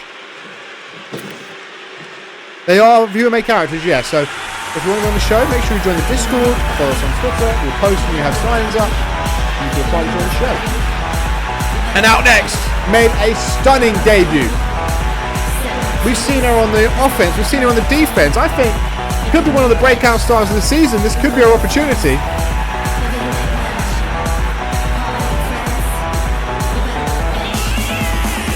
Mayu Inoue making her way down the ramp towards the ring. Had a stellar matchup, one of the best matches of the night against Scar Hendricks in the first round. And in fairness to her, by the way, can I make it clear, she fell short to the eventual winner. She lost to her only loss in UIW. The only time she's been pinned is to the current women's champion. I don't think that's a bad stat to have.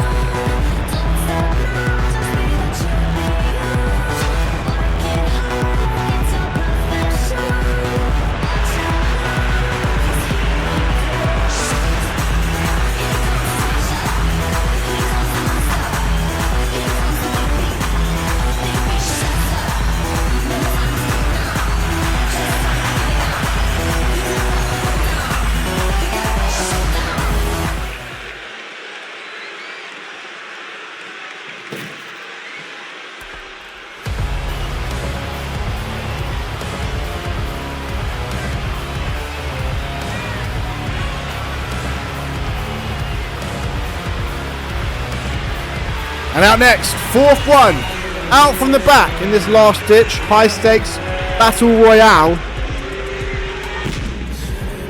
Miyuki Hara Again, her only loss in UIW is to the current women's champion. You have to think, if she didn't draw Mia Nishimura in the first round, could she have got to the final?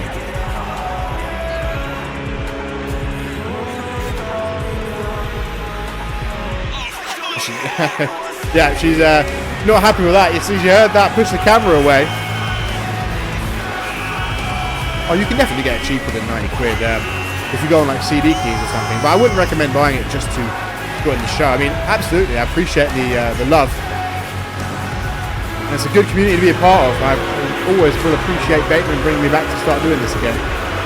Absolutely, join the Discord, keep up with it if you like it. I really appreciate you being in it. Appreciate everyone in here tonight.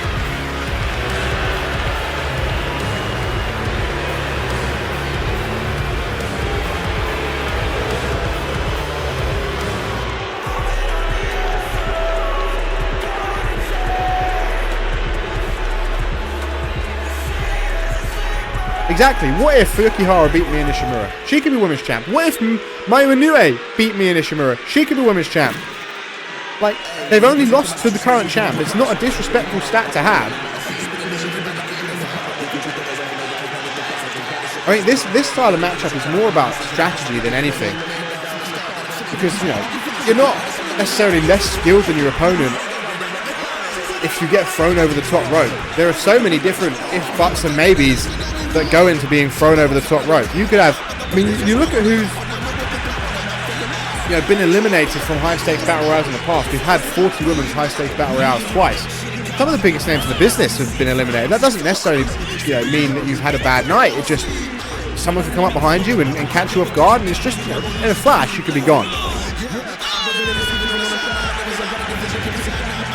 Zoe Safar, of course, lost in the first round to the eventual finalist, Tori Rex. It was a dream match for her, so I'm sure was happy either way with the outcome.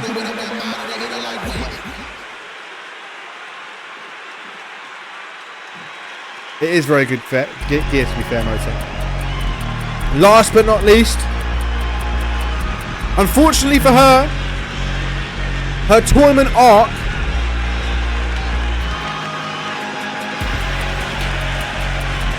did not come to fruition.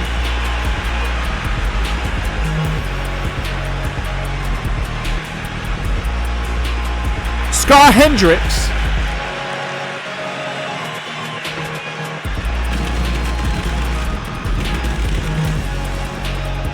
get the pyro. They're soaking into the pyro budgets there. Won't be having any lunch tomorrow.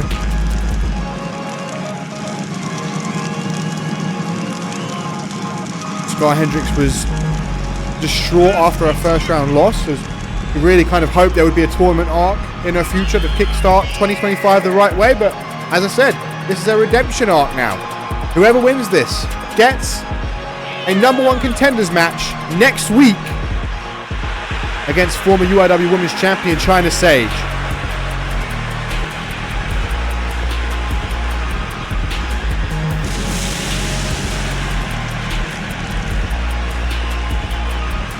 So much potential within these 6 competitors, and I think there's a lot of good stylistic matchups between China Sage and any of these. I don't think China Sage has ever fought any of these within UIW. I mean, multiple of them are new to the division. In fact, all of them, apart from Alice Blake and Zoe Safar, are new. I imagine Alice Blake and China Sage would have had fights.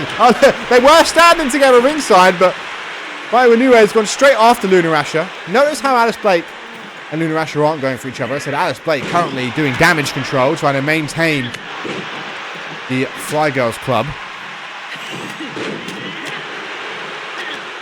Don't want to make too many enemies in this kind of matchup, and Sky Hendricks looking to get revenge for being eliminated from the tournament by Mayu Inoue. Now turning her eyes over to Zoe Safar.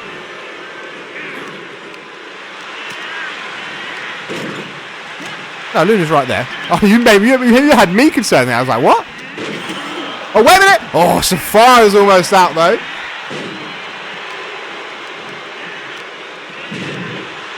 Oh, so is Hara, but Alice Blake gets reversed.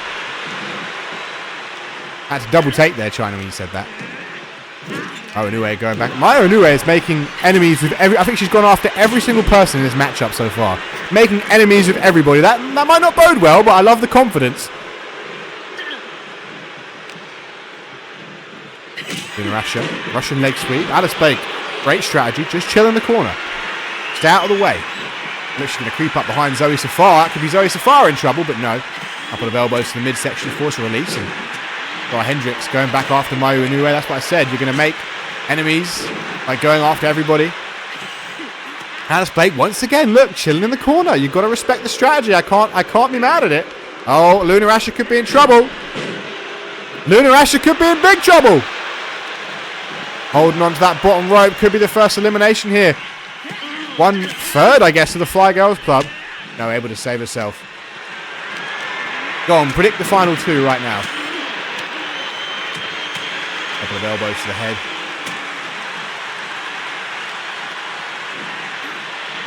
Well, Sarah Miller and Alice Blake are also tag team partners. I've got Zoe Safar in trouble. Big knee there by Fuyukihara. Oh, shout out, by the way, all 6 of these gears are absolutely lovely. Good job.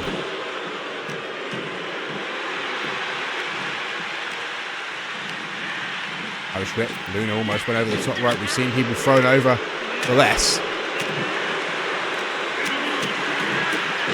Big boot there. Look what I'm saying. Mayu is going after everybody. Mayu, mate, you've got to pick some. Keep saying, mate. Mayu, you've got to pick somebody and go for them. You go after everybody. You are going to make enemies, and they're going to come up behind you when you least expect it. Still no one eliminated just yet, though. Mayu anyway looking to make the first elimination. Alice Blake going after Hendricks.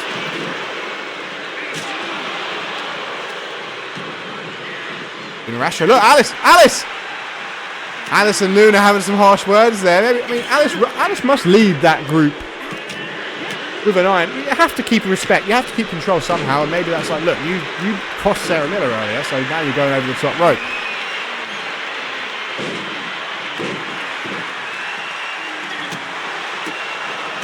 Roundhouse kick by Alice Blake. Look, now she's going back after Mayu Inoue.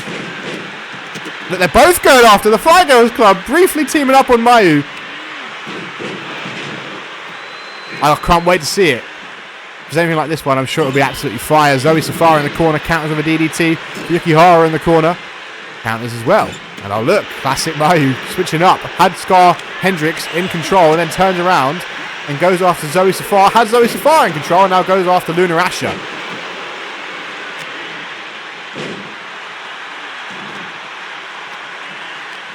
Oh, Inoue certainly thinking she's the main character of this high-stakes battle royale, getting herself in the limelight. Sometimes I thought it was a good thing, though. Teaming up with Luna Asher here, double Russian leg sweep as Fuyukihara goes after Scar Hendricks. This is, of course, our co-main event of the evening. Up next, our UIW World Championship on the line. Multiple Muay Thai knees to the midsection of Zoe Safar. Still no one eliminated yet. That's quite interesting.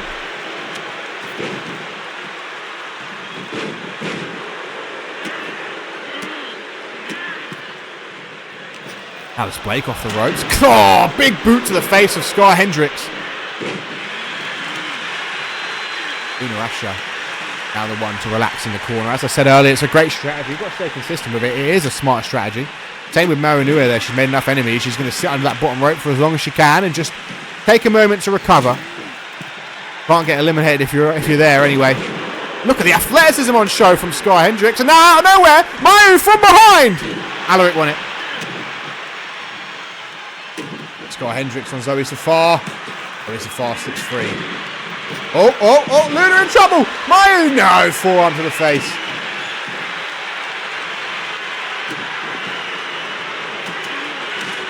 Wonder if we're the first of them out here. We're quite a bit in. Normally we get an elimination by now. These 6 definitely understanding. Early on for most of them, early on in their UIW careers, they want to look good. They realise this is the opportunity to essentially get a number 1 contenders match in your 3rd matchup, or 4th for some of them. It'll be 4th for Mayu, a 3rd match.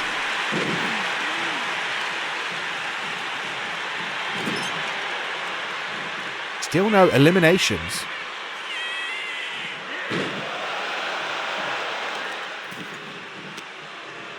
Yeah, they really, you know what? Other sports games get cameras so well. Like, you look at, like, UFC or FIFA or something. UFC I don't think changes, but at least doesn't get messed up. Like, they get the cameras so well. Different angles and everything. Super kicks. I mean, there's 6 people in there. I guess it's hard. Give him a bit of credit, I guess. Super kick by Alice Blake. Not done. Super kick to the back of the head.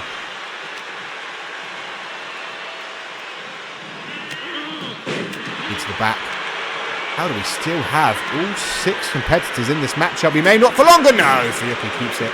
And Mayu gets out of the corner as well. Oh, Alice Blake was looking for some classic Alice Blake there. Didn't connect. Welcome back to the stream, Sarah Miller.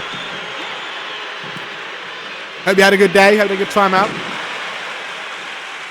Mayu Inoue looking to eliminate Alice Blake in the corner. Alice Blake holding on for dear life. Zoe Safari over the top, but again, able to stay in. Yeah, I hope it went well. Hope your new job's going well.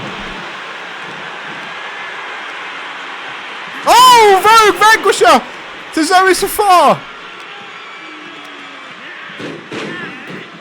That could be enough to get Safar out of this matchup. Over the top she goes, holds on, just about. Luna going to get the first elimination. She's pushing, she's trying to get Safar out of this matchup.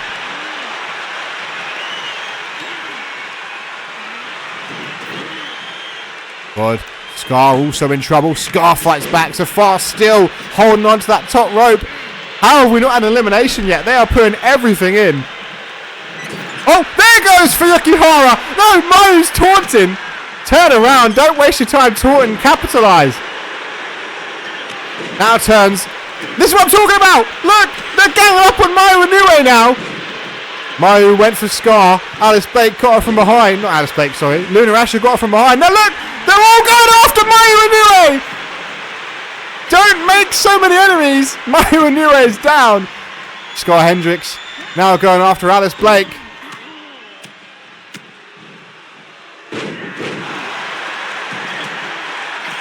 I can't believe it. She's right back up. She's not learning a lesson, is she? Very confident. Going after Asher now. Scar Hendricks and Safar.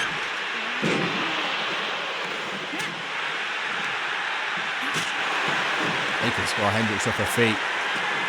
God, Mayu Inoue. Oh, could have thrown Luna Asher over the top rope if she wanted to. Watch out. Here comes Safar. Here comes Safar. Look, and Alice Blake. Alice Blake and Zoe Safar went for Mayu. Jesus Christ. There goes Mayu over the top. Oh, she's gone. That is what happens when you make enemies of everyone in the matchup. I can't believe it. That was one of my picks to win it. But she made the mistake of making an enemy of every single person in this matchup. Knee to the face of Luna Asher. Now they're down to 4. One of these will face China Sage next week. Alice Blake could be the next one to tumble if Zoe Safar gets her way. No, elbow to the face. I'd like to hear what Mayu Inoue has to say about this. I'm sure she'll act like she's completely in the clear and didn't go after everybody.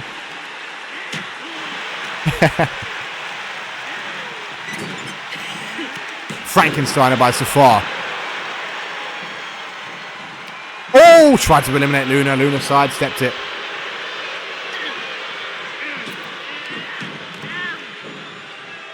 Drop kick by Zoe Safar.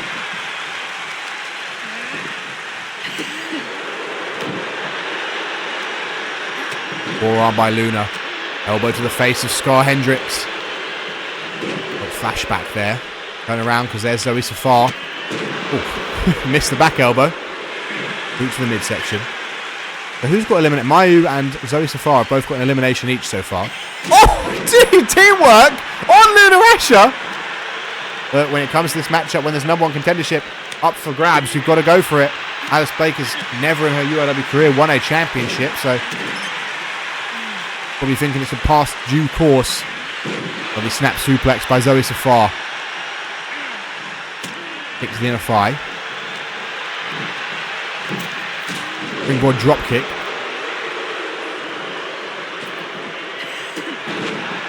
And Scar Hendricks is the only one standing right now. Overhand right by Scar. Here comes Alice Blake as well. Oh, there goes Luna! Alice Blake eliminates Luna! That's Luna's punishment for distracting Sarah Miller. Maybe now it's all forgiven.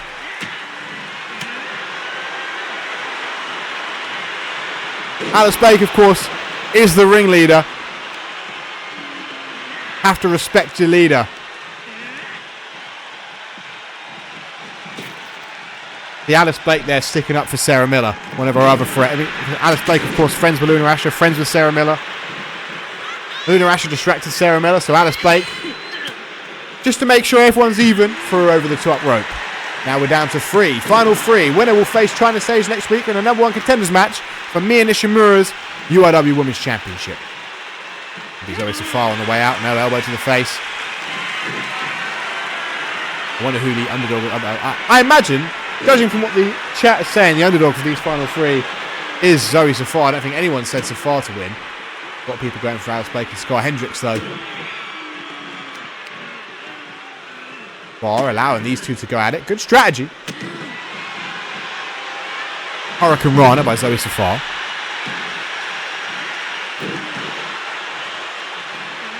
Running drop kick. Able to back out of the way of it, though.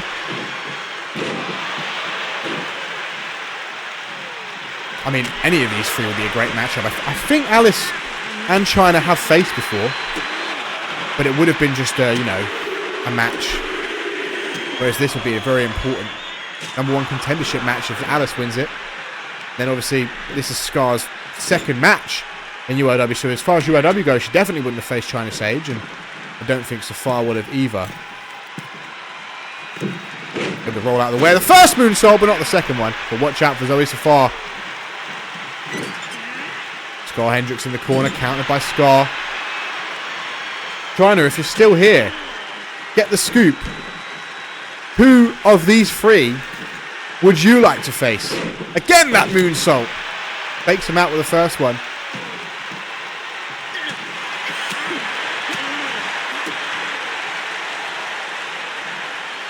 Duplex powerbomb by Scar Hendricks.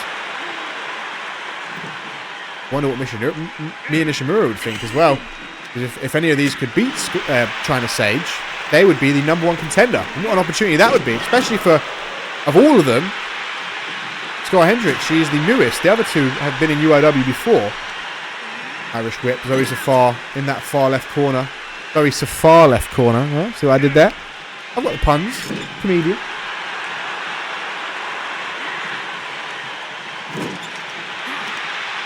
I mean, to be fair, it did take 3 other people for China Sage to lose her championship. And I don't think China Sage was... No, China Sage... Did Sarah Miller pin China Sage?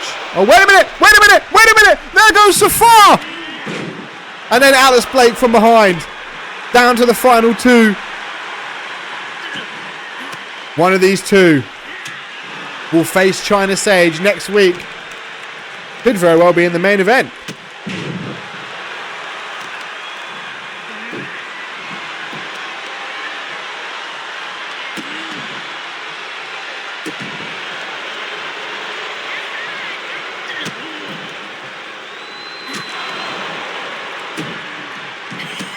Stomp to the lower back.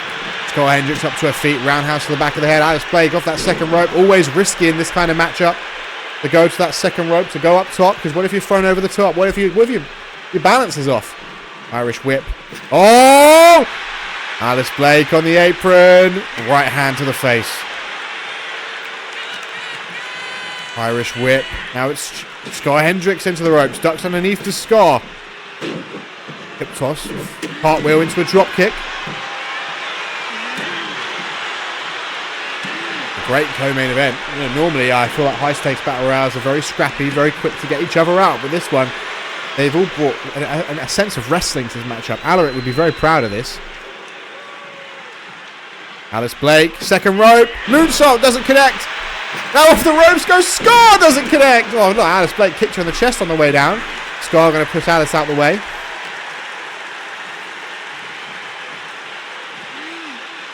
Oh, Scar has Alice Blake up. Has Alice Blake up very high. Could it be? Could it be? Holding on to the bottom rope for dear life. One hand. One hand. Oh, forearm to the leg. Frankensteiner by Alice Blake.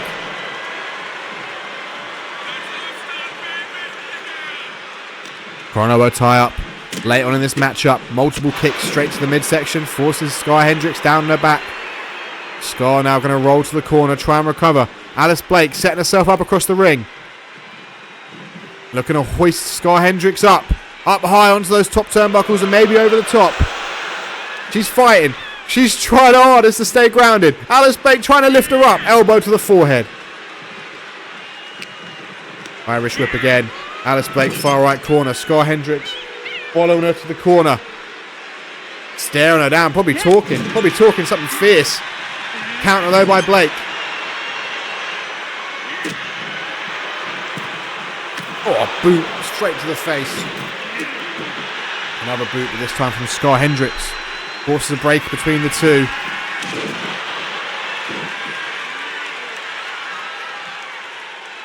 We could cut the tension with a knife here. I feel like we're moments away from an elimination. Alice Blake gonna risk it all! And that's why it's high risk! That's why it's high risk! No! Alice Blake may rue the day! No! Boot to the face. That could have been it. That could have been it.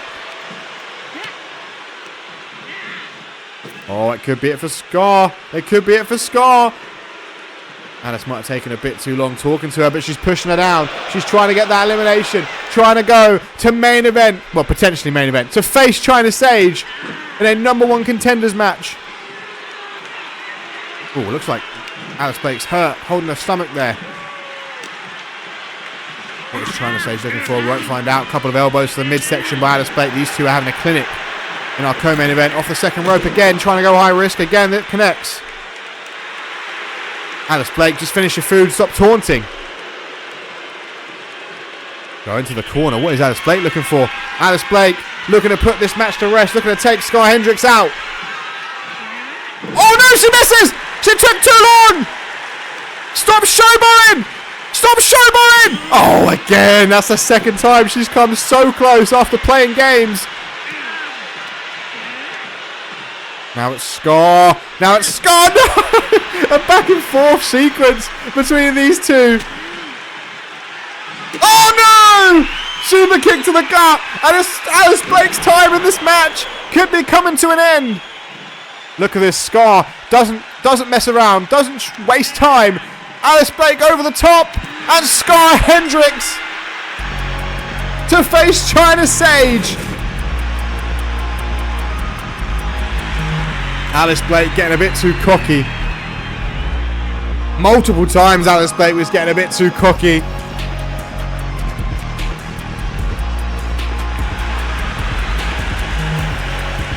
Phenomenal matchup though. Give credit to all 6 of them because, I mean, this went on for a good amount of time. Normally, they're all just scrappy trying to get each other over the top. Now, of course, we said the winner of that match was going to face China Sage next week in a #1 contenders match. We will now hear China Sage. Well, we will go back to what China Sage said after her win at Ever After.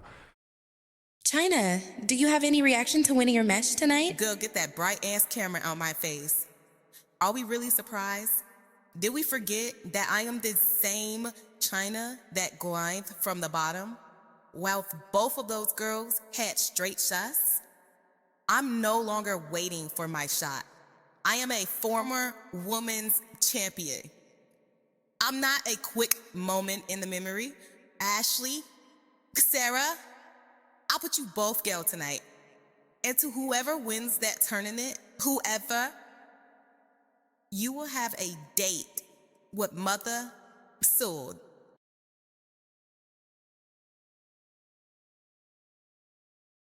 Because that was recorded after her main event at Ever After. Of course, Mia Nishimura went on to win in the main event, or co-main event against Tori Rex. And actually, Mia Nishimura backstage right now. We get a little preview.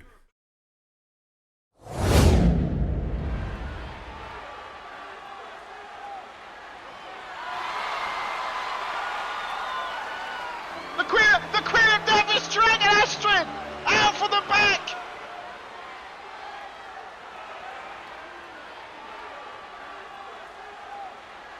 Mia Nishimura looks stunned. That's her friend. Watch out! China Sage!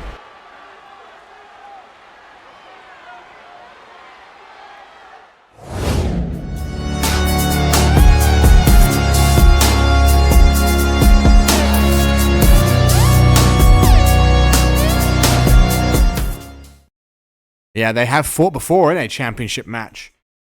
It was China Sage defending. It was against the winner of Astrid Stern and Mia Nishimura. Nishimura won that match. Then Kira dragged Astrid Stern out the back, distracted Nishimura, and that allowed China Sage to retain.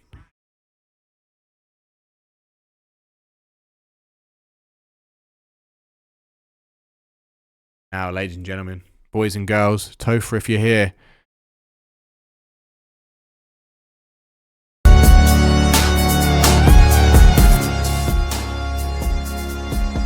main event time.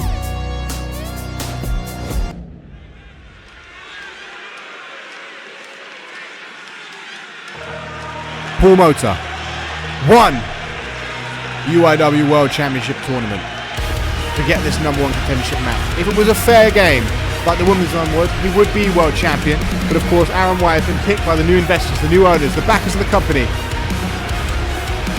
to be their man. And that's why he has gotten straight entry. He said earlier on tonight he deserves straight entry. He knows he's the guy. He's the man you all come here to see, apparently. Obviously, we heard from our general manager, Hayden, at Ever After on day 2. He explained it. He said, look, he's a fair man, and he believes everyone deserves second chances. Which is why, you know what, he doesn't ever see eye to eye with Aaron White. He's paid to do a job, and the owners believe Aaron White's the guy, so Hayden, unfortunately, has to go with it. But out first, he had one hell of a 2024. A rough 2024. And Aaron knows it. He made fun of it earlier on tonight. But he kicked off 2025 against all the odds and won the tournament. Spent almost an hour in ring over 2 days. He is definitely not going to be 100% tonight. And Aaron, as unfit as he might look, is going to be fresh.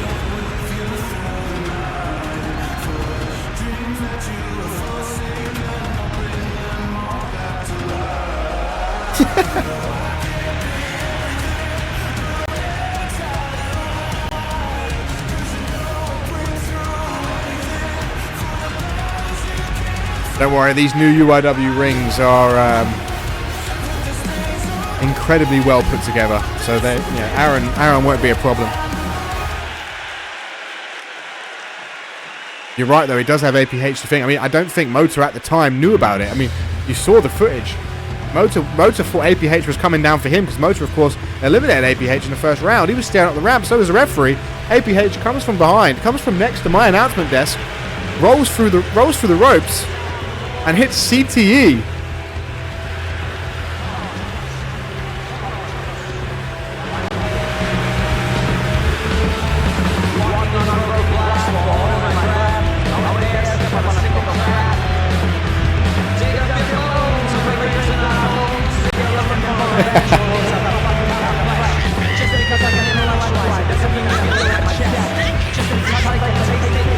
That woman screaming in the background as she sees Aaron White.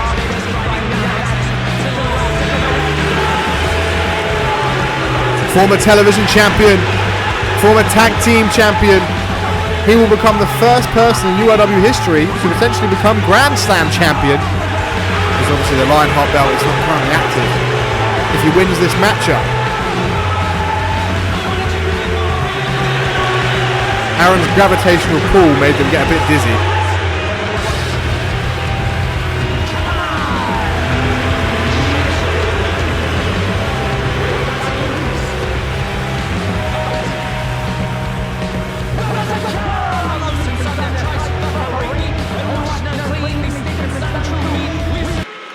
Here we go, ladies and gentlemen.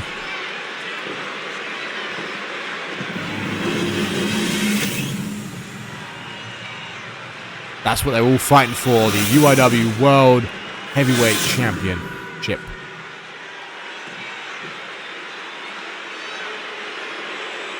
Prestigious belt. Many men have held. Kevin Dudek held it for almost a year, 316 days, I believe. But before he was beaten by Tops Newsom. Jay Jones held it for well over 100 days. Before he was beaten by Ricky Delaney.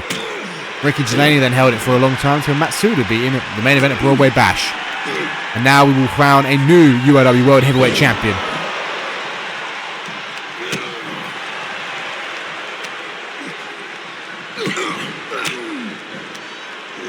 These two men come out the gate. Ota grabbing Aaron by the back of the head. Not that there's anything to grab onto. A couple of elbows to the midsection.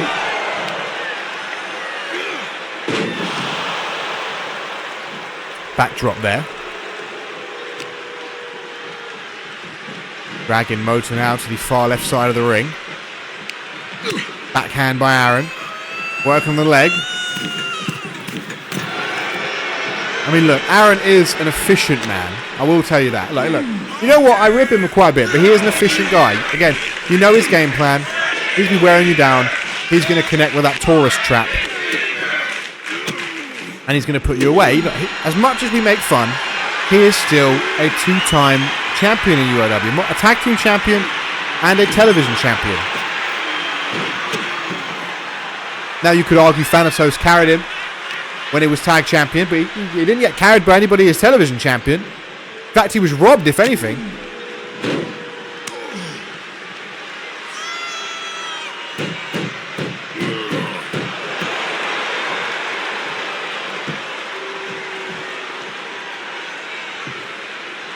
Aaron, look at him taunting the crowd. Boot on the face of Mota. Now Aaron up to the... Oh my goodness. Gracious! Aaron on the top rope! Jesus! The weight behind that! 1, 2, I might put him down, only a 2 count.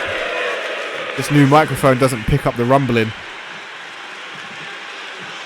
Mota getting up to his feet in the corner. Blimey! Oh, Jesus Christ. Aaron, face first on the top turnbuckle. Aaron now rolls to the outside. Paul Mota matches him over the steps. Elbows to the midsection here from Aaron White, former television, former tag champion. This is Mota's first ever championship match in the UIW, and Aaron trying to choke him out on the outside, trying to rub it in. It won't mean anything on the outside. Jawbreaker there by Mota.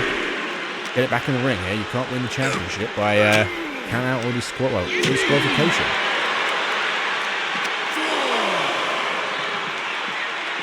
Aaron looking to get Mota back under that bottom rope, and Aaron going to follow suit.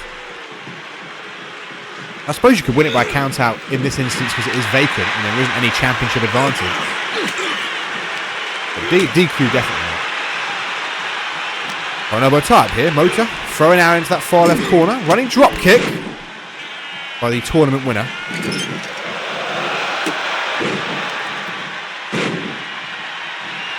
I mean, if he wins, the owners definitely will have gotten their way respectfully. Well, look at Mota. Go on. Yeah, show Aaron how it's done. Aaron couldn't move like that. He hasn't got hips. Big clothesline there. Side headlock now by Mota. Headstand.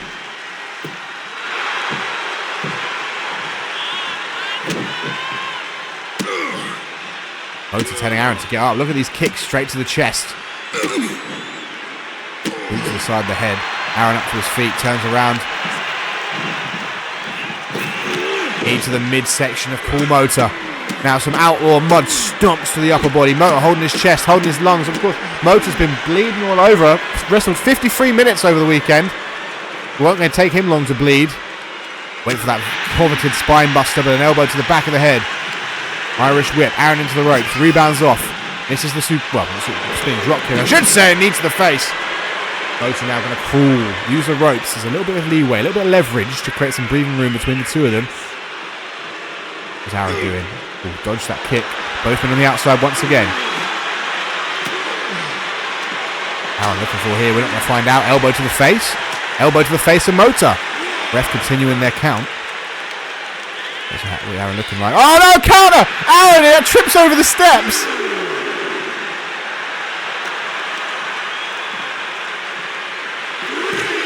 Get back in the ring, lads. World Championship match. I mean, I could definitely see Aaron trying to win by count out in the nefarious style. Would not be surprised in the slightest to see Aaron do that.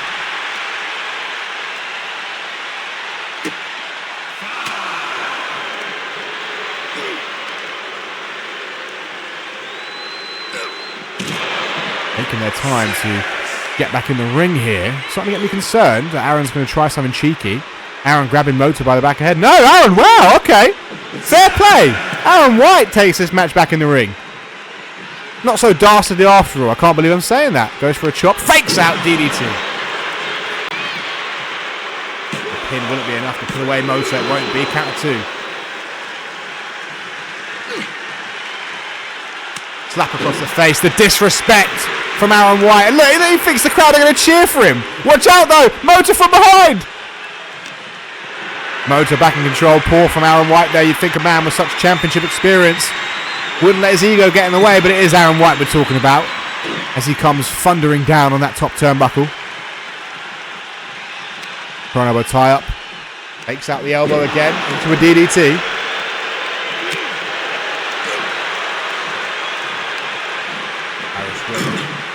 Mota in that far right corner. Boot to the face. Aaron absolutely loves how hated he is. He does it well. Boot to the midsection.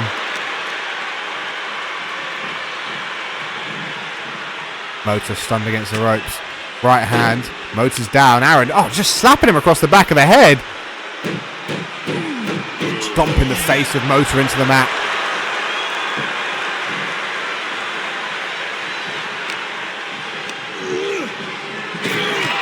Big clothesline into the pin. Aaron White after that patented clothesline may very well do enough to become world champion. No, not quite a Grand Slam champion just yet. Need a bit more mustard behind that clothesline. Cranking on the left arm. Aaron White really wrenching back on it. Coming from behind, grabbing him by the back of the head. Couple of elbows to that midsection.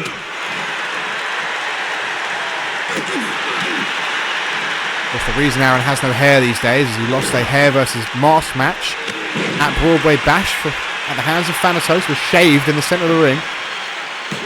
Only a 1 count.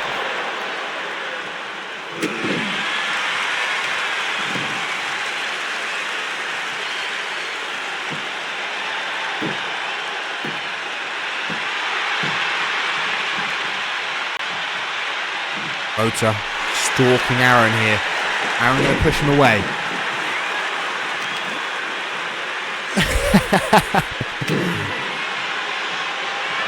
My favourite thing is he's not actually that big. The stomp to the forehead is just bigger than he used to be. Knee to the face. White watching Mota crawl to the apron. Use the ropes to create a bit of breathing room. Right hand. A drop kick. This is Aaron's face turn. Bullied. He's going to have an anti-bullying campaign. Oh! Driving the face of Mota on the floor! Working the left arm. Now, multiple stomps to the upper body of Paul Mota. Mota being dragged up by his head.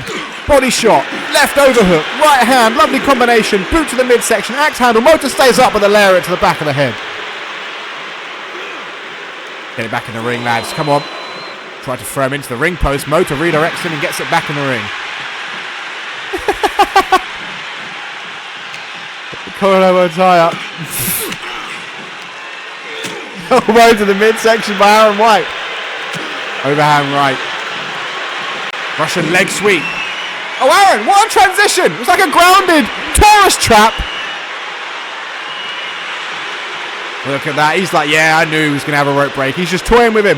Don't toy. Don't play with your feet. He went for an eye poke. He went for a poke of the eyes. Mota able to get out of the way.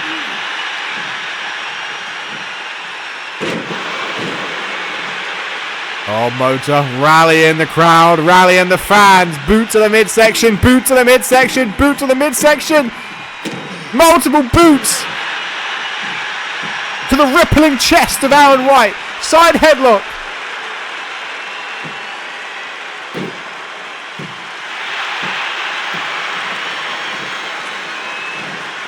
Mota picking Aaron up to his feet off the second rope.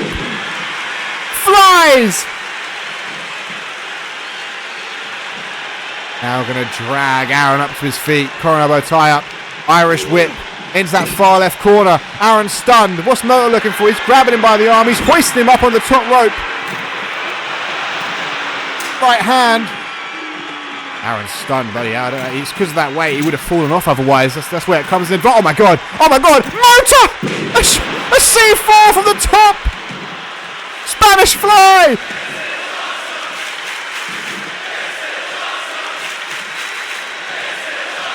Aaron down, stunned in the corner. Here comes Paul Motor. No! Oh, the rope in the crotch! Gets to his feet. Throws Aaron in the corner still. Irish whip. Aaron reverses. Motor in the near right corner. Aaron leaps. Gets leapt over by Motor. Ducks the clothesline. Elbow from Motor.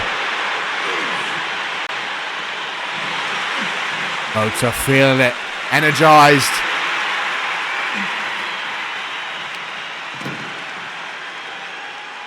He wants to head to Chicago in a month's time as champion.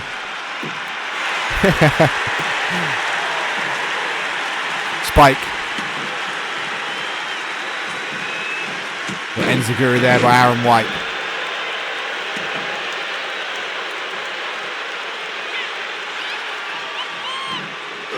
Elbow to the face. Now we're on MTV, mate. Hurricane Rana.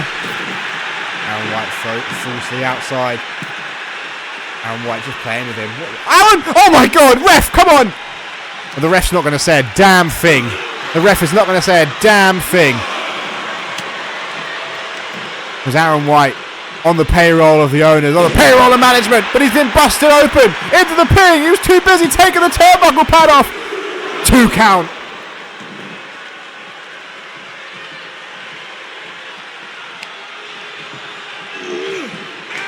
Boot to the midsection. Off the ropes goes Motor! Swinging neckbreaker. Into the pin once more. Paul Motor looking to become world champion. Only a 2 count. Motivated, not enough. But he lets out a roar. He still knows he's in control here tonight. Stomp to the side of Aaron White here. Aaron rolls onto the apron, trying to get some look at the ref, sorting out that turnbuckle pad. Good job. Good job, young man. Oh no, Motor taken down. Aaron White with an axe handle. Goes for a stomp. DDT on the outside. Motor holding his head. He's in pain. Ref telling these young men to get back in the ring. We don't want to count out. This is a main event championship match. That was one hell of a fight. I felt the vibration in my feet. I can't even scream like I used to because the microphone's good, so it cuts out all the background noise. But the old microphone I'd throw around.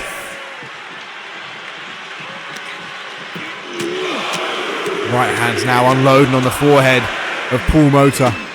Multiple stomps now. He's unloading on the chest.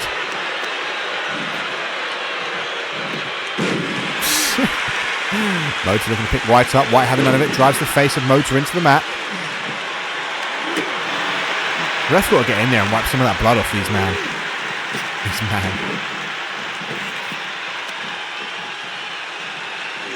Forearm to the face of Motor. Takes the elbow into the DDT. Motor down. Alright, I'll stop. Looks like the ref's done a good job wiping the blood out of their face there. Aaron!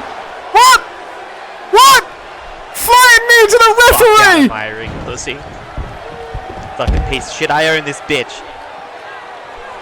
Is he gonna get a new ref out here? Aaron White, no, come on, surely not. Motor's gone through so much. He's gone through so Aaron's demons haunt him. Big right hand from Thanatos. Aaron's arch nemesis.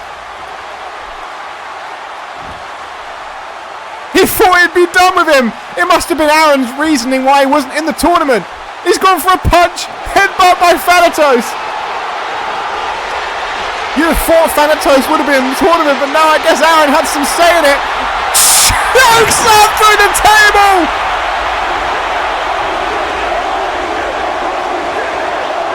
Oh my goodness. Motor! Get out of there! Get out there, Motor! He's doing it! He's doing it!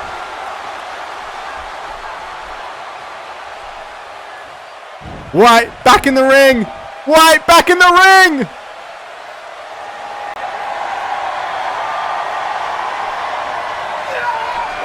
Hard reset.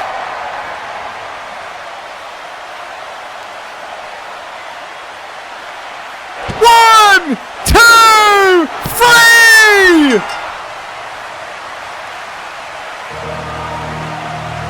Paul Mota is your new UIW World Champion.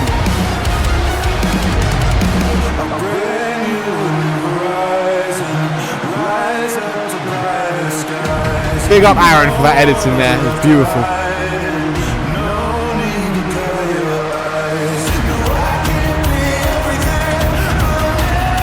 He joins an acclaimed list of UIW World Heavyweight Champions.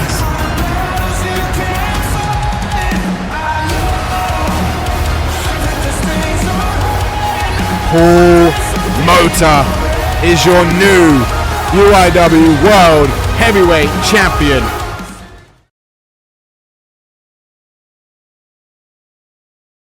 He's got to thank APH for getting through Taj. Man, now he's got to thank Thanatos for getting through Aaron. But ladies and gentlemen, the Infinite card for next week, that'll be posted potentially as soon as tomorrow, but realistically probably Thursday. These new sweet, beautiful graphics take ages to render, but they're beautiful, so it's worth it. As I mentioned earlier on the day, we will learn next week what our first pay-per-view will be in Chicago. We'll see China Sage take on Sky Hendricks. We will see more tag action. And much, much more. I appreciate that, Jack Walker. Thank you very much for tuning in. Thank you very much, everybody, for tuning in. I appreciate it. You're all amazing. Appreciate the team behind the scenes as well. As always, though, ladies and gentlemen, it's been me, Mr. Nashtastic, episode 1 of Infinite, because UIW is infinite, thanks to all of you. I will see you next Tuesday at 10 p.m. But until then, I hope each and every one of you